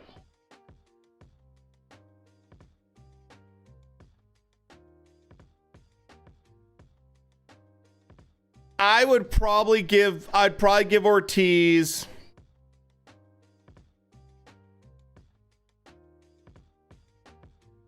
Maybe like a B minus. You know? Because it was like, he adapted well, he did pretty well, but he had moments in there that he could have done better. Could have been sharper. Could have just done a little bit better job. I think a B minus is probably pretty fair. You know? Ortiz gets an 8.5. 7.5. 6. I think for his raw potential, I've seen him. I feel like the Kavaliauskas fight and stuff like that, he was sharper, he was a little bit better. Granted, that style suited his style a lot better. I think considering the fact that he was off for an entire year, McKinson being pretty slick, I think he did pretty good. Finished him sooner. I think I would have been happier if he did. I felt like he started to really figure out how he was moving and how to get the stuff, exactly get like the end result that he wanted, which was to get in close and then have these skirmishes and kind of phone booth fights. And then McKinson started listening to his corner, started to try to play more distance, trying to slow down the fight in terms of engagement and everything like that. And overall, I think Ortiz also took a little bit, not like a break, but he definitely slowed down a little bit in like round 6 and 7. I thought he could have been a little bit more aggressive. I think the big thing was I love that Vergil Ortiz did not go away from the body work. I mean, as soon as he started landing that, he just focused in on it in a really smart way. And he just kept on going to it. Started getting more patient. Like all those important factors in terms of showing maturity. There was a lot more maturity than I think some young fighters would have at 24 who have perfect knockout records. You know? He gets such a lot. Them dudes with power. Yeah, I agree with that, Dana. That's probably my biggest criticism on Vergil in general. Is his defense is going to be his Achilles heel. Because, yeah, you can do that against guys with 9% KO percentages. You can do that against guys like Maurice Hooker, who have a 56% KO percentage, even though he got rocked a little bit in that fight. You can do that. You can't do that against guys like fucking Bud Crawford. You know, Kavaliauskas, 72% KO percentage. Pretty mean KO percentage. But you look at someone like Bud, and it's just like, Bud has not won a fight by decision since 2016. Victor Postal at 140 pounds was the last time fucking Bud Crawford went the distance with someone. You know, so that's the one scary thing I would say for him, you know. Not bad for being sick and recovering for a year. That's true. I think that, yeah. That's why I said like a B minus. Like I've seen him sharper, I've seen him better, but you also have to remember the kid's 24 years old. What's scary to me, and this is another factor, like another element to it all, is if he continues to fill out and grow and just physically get more strength, get a little bit more of that man strength, he could be, I mean, you're born with power. You can't just like build power, but building upon natural ability when it comes to power, he could get really scary. He already hits hard. His jab's phenomenal. which we didn't see as much this fight either, but that's due to the fighting style of who his opponent was. Bad dude, Bud is a bad motherfucker, man. He is. He's so good. Yeah, I mean, a year off, I don't expect you to be the sharpest version of yourself. I think what's also nice with him, he seems to be in a good camp, and he seems to be still incredibly focused. Those are my big things for a young guy like that. His dad's not his total head coach. That's a good thing, you know?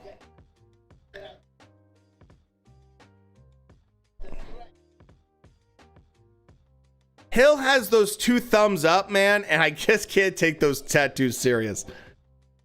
Problem with fighting John Jones is either ruin your MMA career or take a lot of fights off your career. Yeah, dude.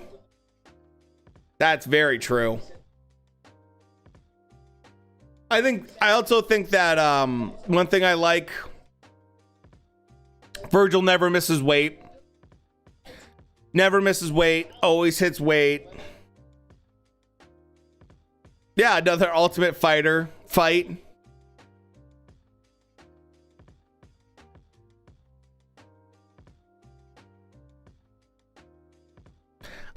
I'm sorry, dude. Those tattoos are horrendously bad. The thumbs up tattoos are horrendous. That's freaking prison art. He needs a good cover up. He needs a good chest cover up tattoo. He needs to spend $1,500 to, no, he needs to spend like $2,300 and get like a really nice cover up piece and like have it go down his arm and like get a good quality chest piece, because those thumbs up are fucking terrible.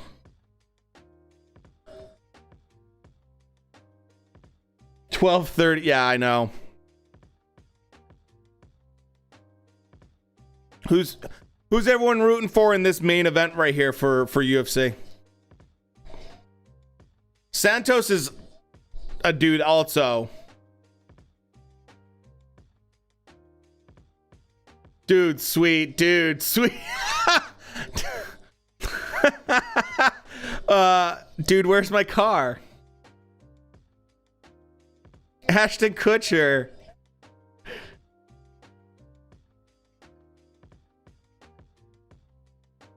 Santos is fucking scary, man.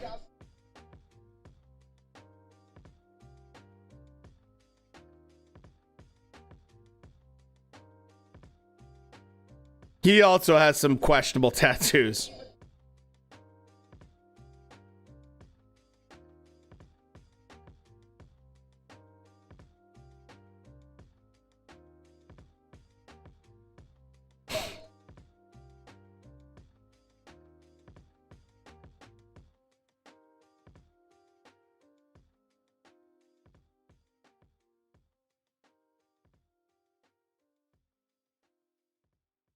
Blew every fucking ligament in his leg. Holy shit.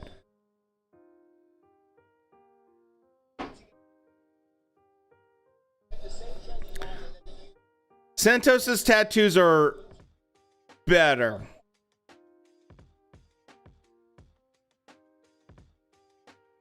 The shading's a lot better. Broke Santos's leg when they fought, I think. Jesus.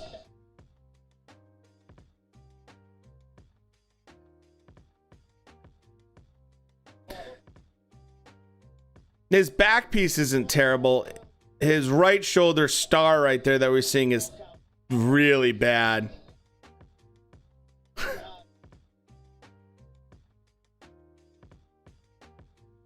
Santos just looks like a freak of nature, man.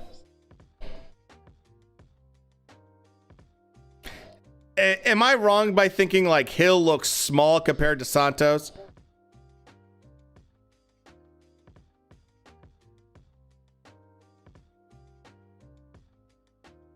He's got the the freaking Thor tattoo on his chest, which is hilarious. Which is bizarre. It's very bizarre for me to see like a Brazilian with a Nordic tattoo.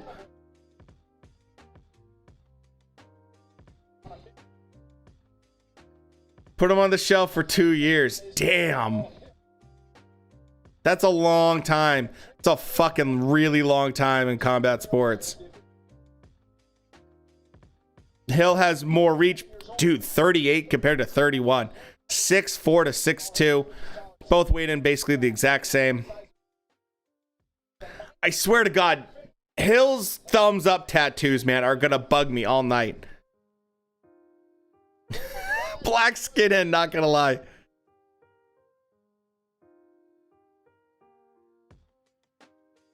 I mean, you look at the build of Hill, and then you look at the build of Santos, he just looks jacked. Santos is more muscular, but Hill can crack. Good to know. Yeah, the physical build of Santos is just crazy.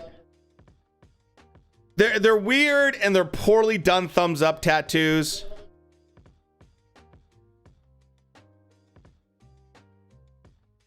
They look like Mickey Mouse hands. Like it's weird. Like I said, he's just gotta spend like $2K and get like a really, really good chest cover up piece.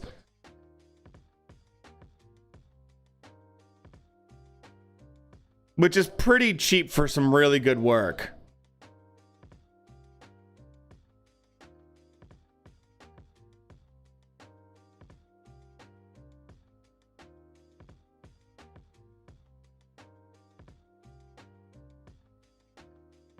Dude, could you imagine being in the crowd during this? These fights like this? Oh, I bet it sounds incredible too when they fight.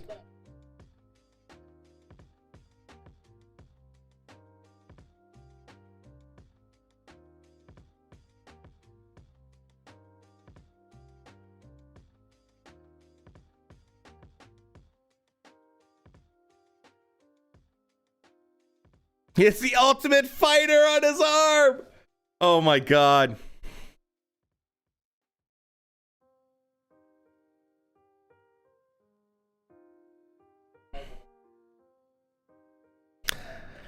This is pretty cool. I'm actually glad we got to see this main event. Hill doesn't physically look as impressive for sure, but I mean, he's 31 years old. Thor's hammers versus bro thumbs.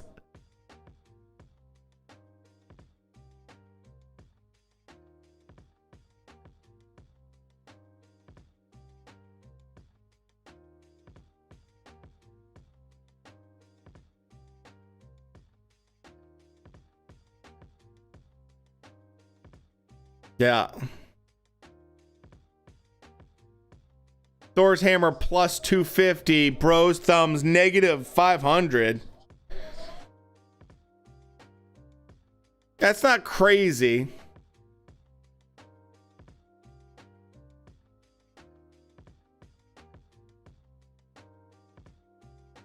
Ooh, that leg kick. That was a heavy, heavy kick from Santos. I heard that one.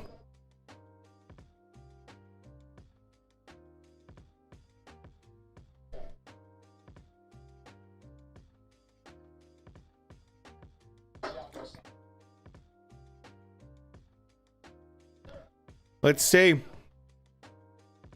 A lot of feeling out still.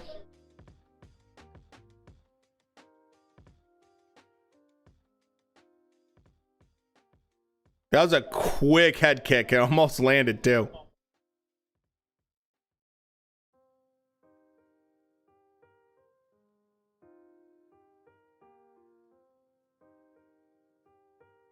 Ooh, quick shot right there from Santos. Hill's being really patient.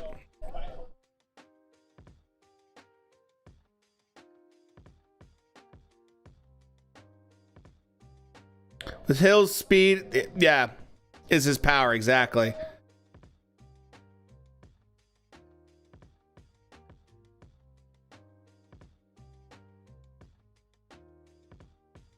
Here's the real question. Stuff like this is where we're gonna see where the strength is. Trying to condition Santos, yeah. It's really tiring carrying that much muscle around.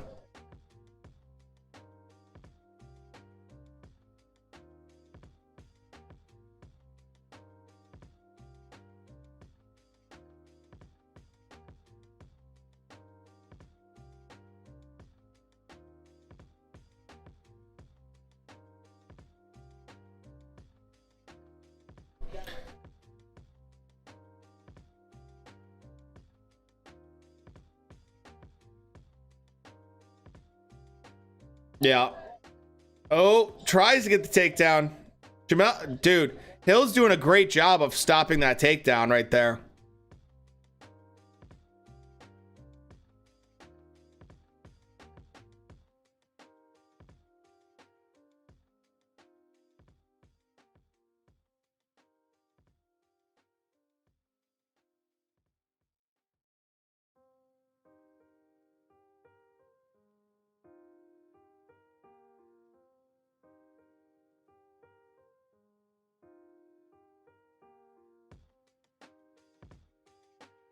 Okay, a little kneeing here and there on the groin.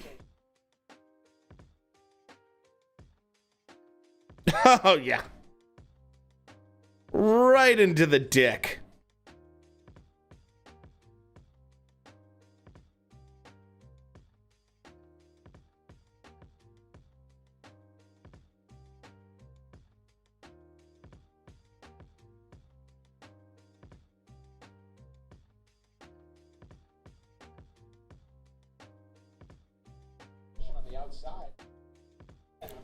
Hill looks like a twig. He looks, I mean, he's not a body beautiful at all. But it doesn't really matter at the end of the day if you can win. And if you can prevent guys like Santos that are huge from taking you down, then...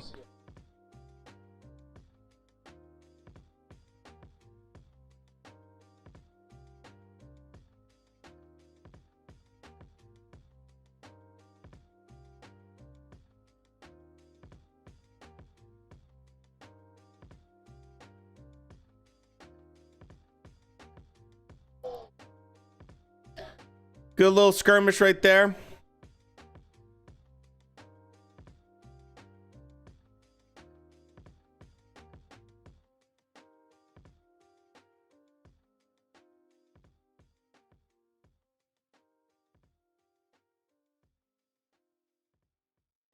I mean, Hill's on the front foot, which is interesting. He's being patient, trying to find where an opening is for that left hand, but...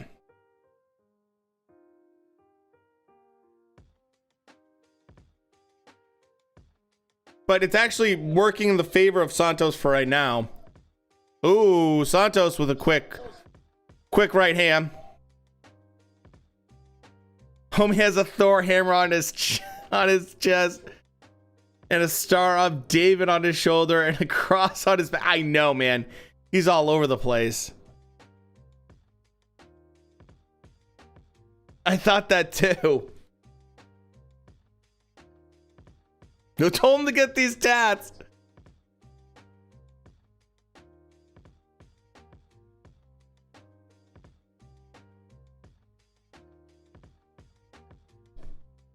Santos won that one. I think so too. Hill didn't do enough.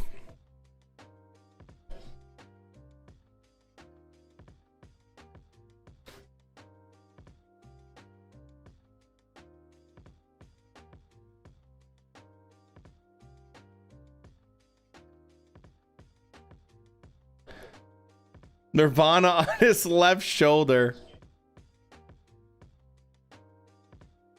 Yeah, his tattoos are all over the place.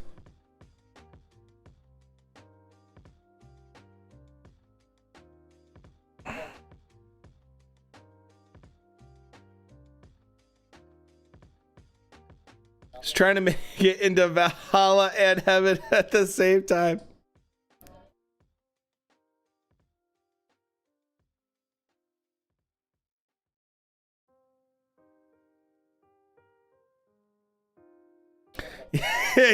Exactly, Tug.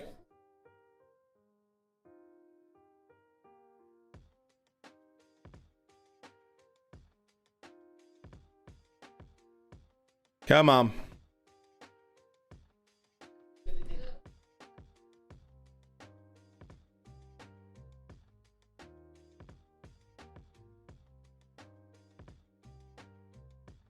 Hill's doing a little bit more with kicks this round.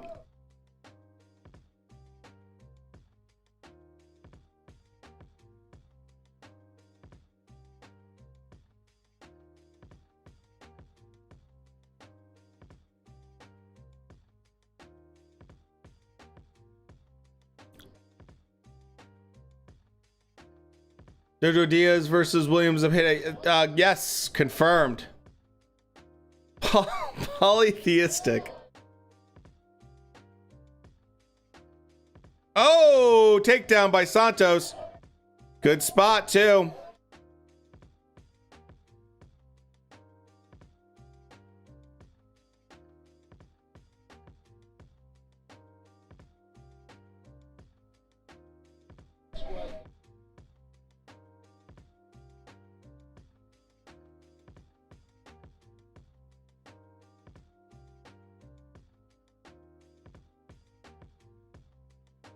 All right.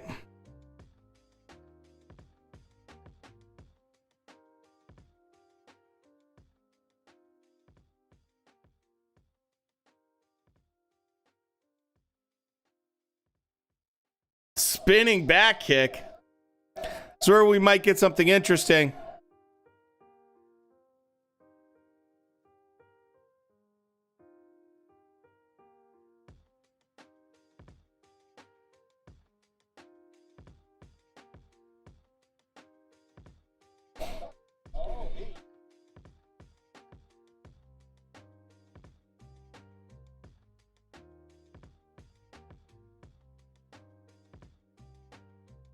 Santos is definitely the stronger of the two when it comes to clinching in the corners.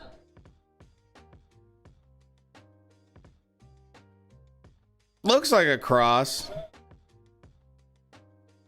Oh. Oh, Santos just cracked him.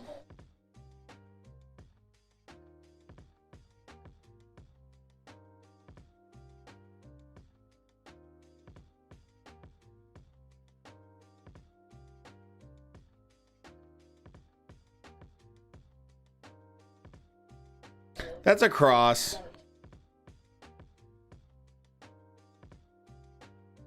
It's a Celtic cross. To be fair, Brazil is one of those countries that has 3 or 4 different nationalities live. Yeah, that's true. That's a good point, Dana.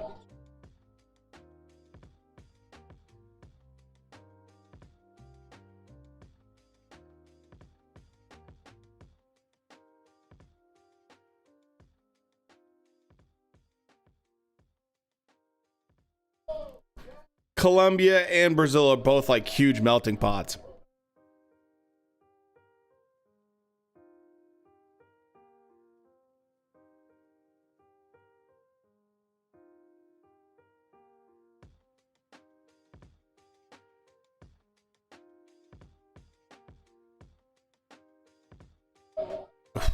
Hill's doing a little bit better this round in terms of striking. Both guys have taken some shots. Man can't spin.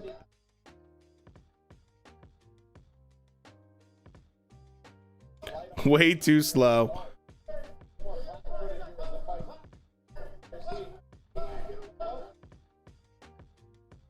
Santos is breathing pretty heavy right now. Oh, Hill just hit him with a lead right hook. Santos might be a little hurt here.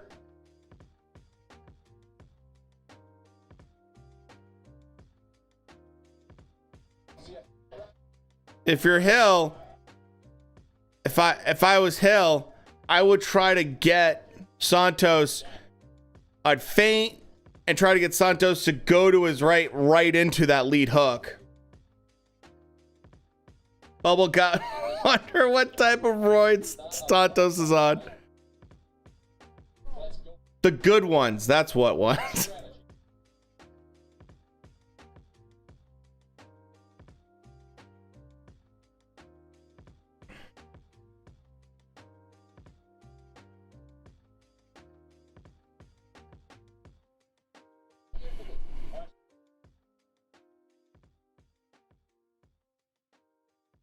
Yeah.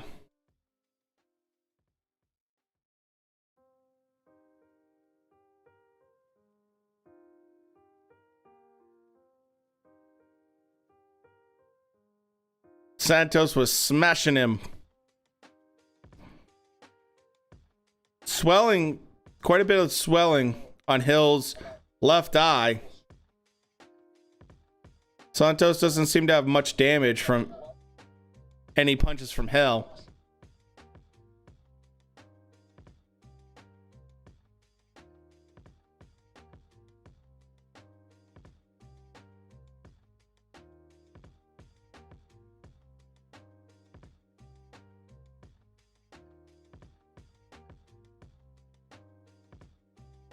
Those aren't thumbs.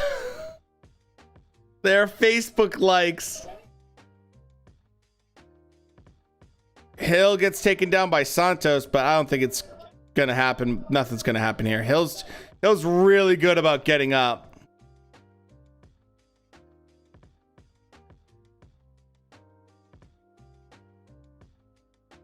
It's like in Argentina, they have a population of German. Yeah, of course. Where people speak German for Nazis hiding there. Yeah, exactly.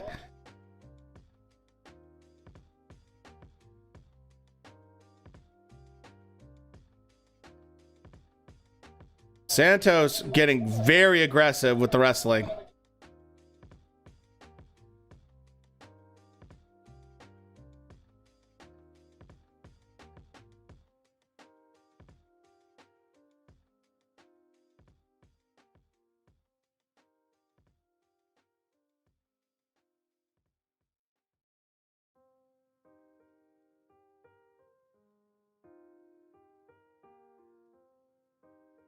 Jamal Hill seems almost impossible to take down and keep down.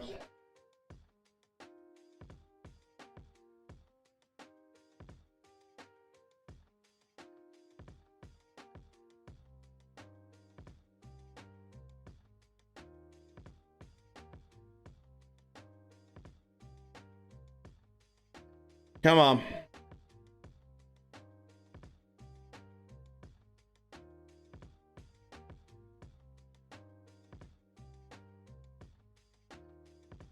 Another takedown by Santos.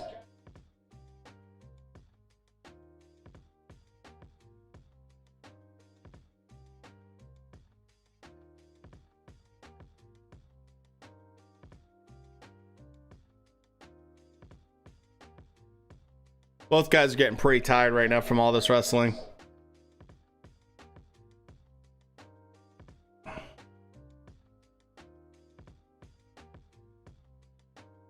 Santos is gassing, himself out for sure by getting out. He absolutely is.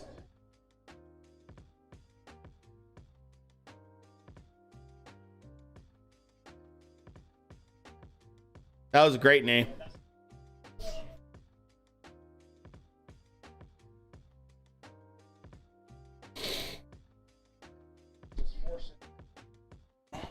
Another takedown. Another takedown.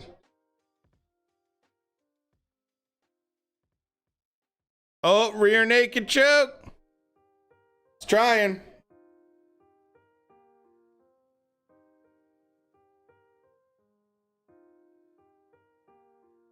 Hill does a great job getting up from these takedowns, man.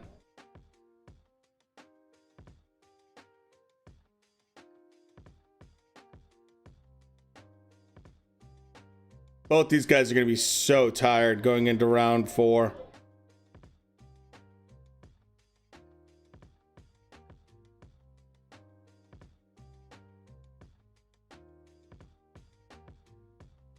Now they're swinging away.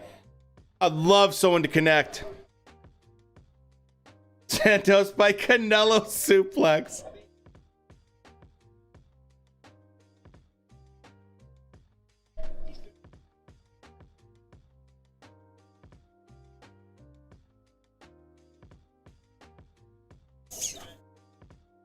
Come on.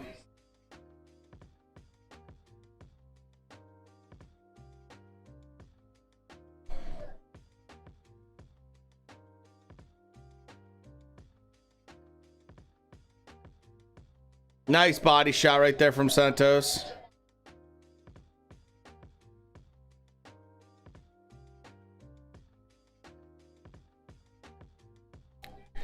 Great fight. It's a little slow for me, but hit the Adrian Broder hump on him. Yeah, they're super gassed. Which, I'm not surprised.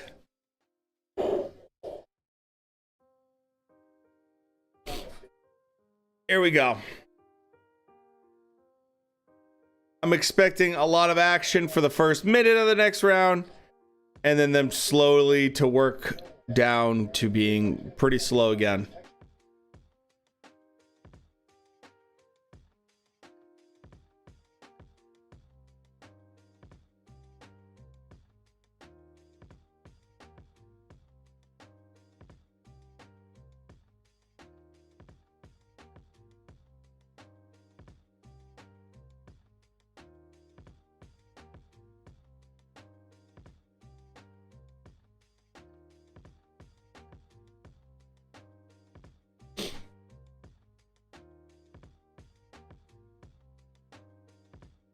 Santos shot his low. Yeah, he'll KO him in this round. Santos is fighting smart. Yeah. Not pretty for fans, but smart, yeah.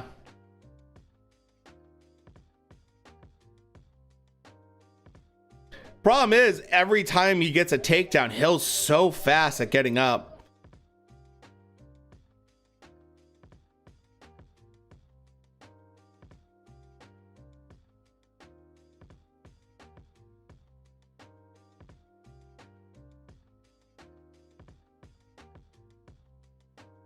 Nice little leg kick.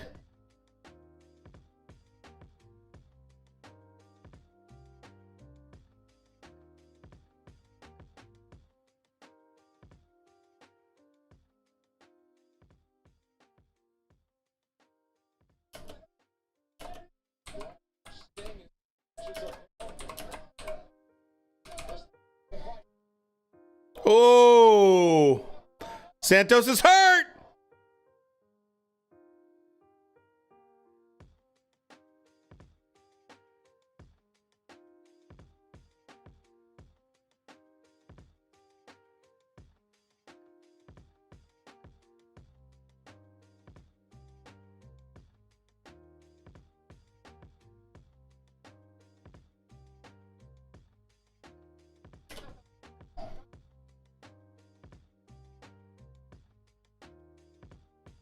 Hill definitely rocked him a little bit. Another good shot right there. Nice right. Straight punch. Nice left, right from Hill. Whoa, Santos. Oh, and Santos eating some shots here.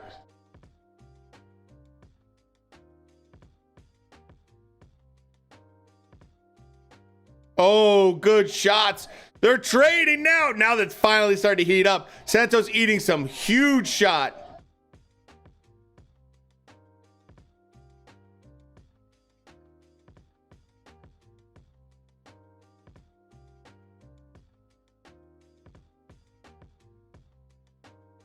Santos is trying to get up. He's exhausted though.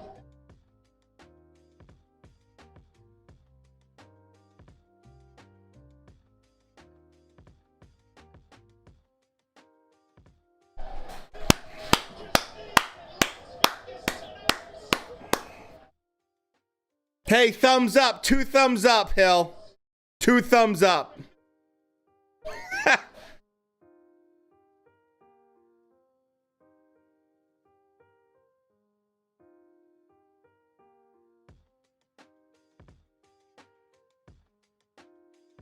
You were right, Dana.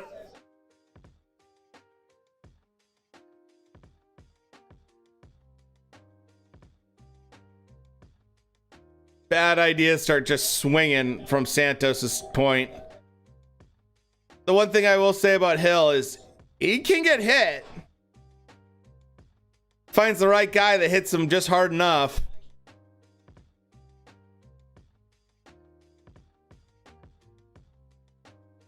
Stopping it early. Yeah, he did a better job. I thought that was pretty good call. I think that was a good stoppage.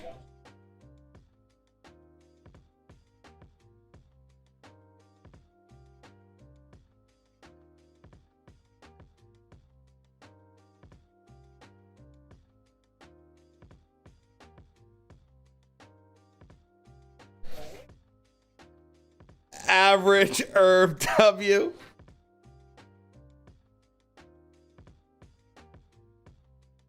Average Herb Dean W. He hasn't been perfect lately. That was a little stale for my liking. But the ending was great. It was just a matter of time. It was just a matter of time, really. I couldn't imagine Santos doing another round like he just did, where it's just constantly doing takedowns. So much energy. I got 2 done. That's it. That's all I got for beers tonight.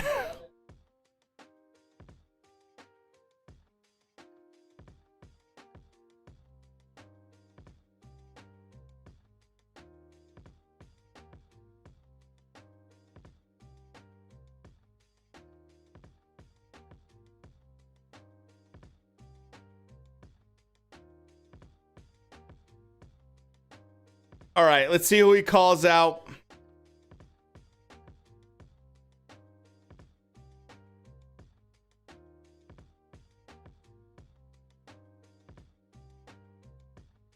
He had to earn that one, man.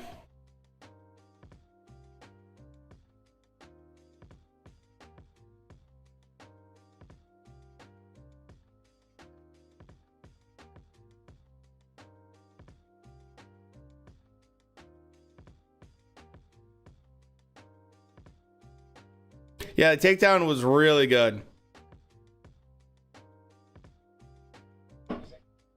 This one is...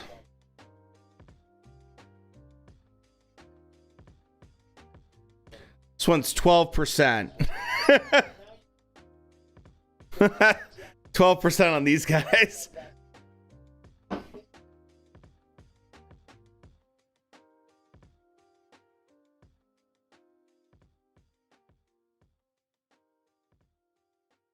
Let's see what. Yeah.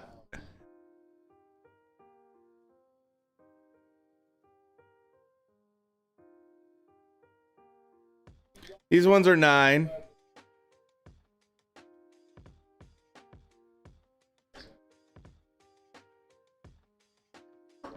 The most I've ever seen percentage-wise is Sam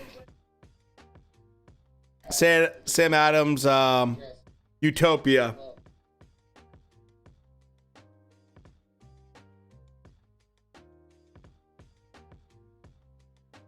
They only make it like every 2 years or something like that. They used to do I mean, yeah, I do remember that, Dana. Well, he used to live in the same small town. That's cool. Power Gut King.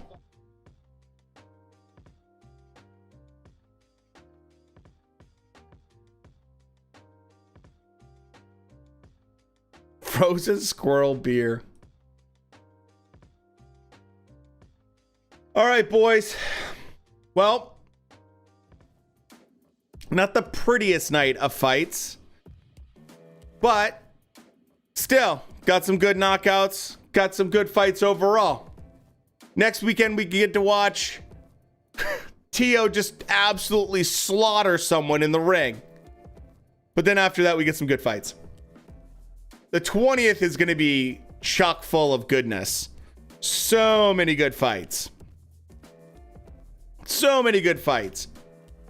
So hopefully you guys had a good time. Thank you guys for being here as always. If you know other people that might enjoy this, make sure to invite them. They're always welcome. Have a great week. And I'll see you guys next weekend.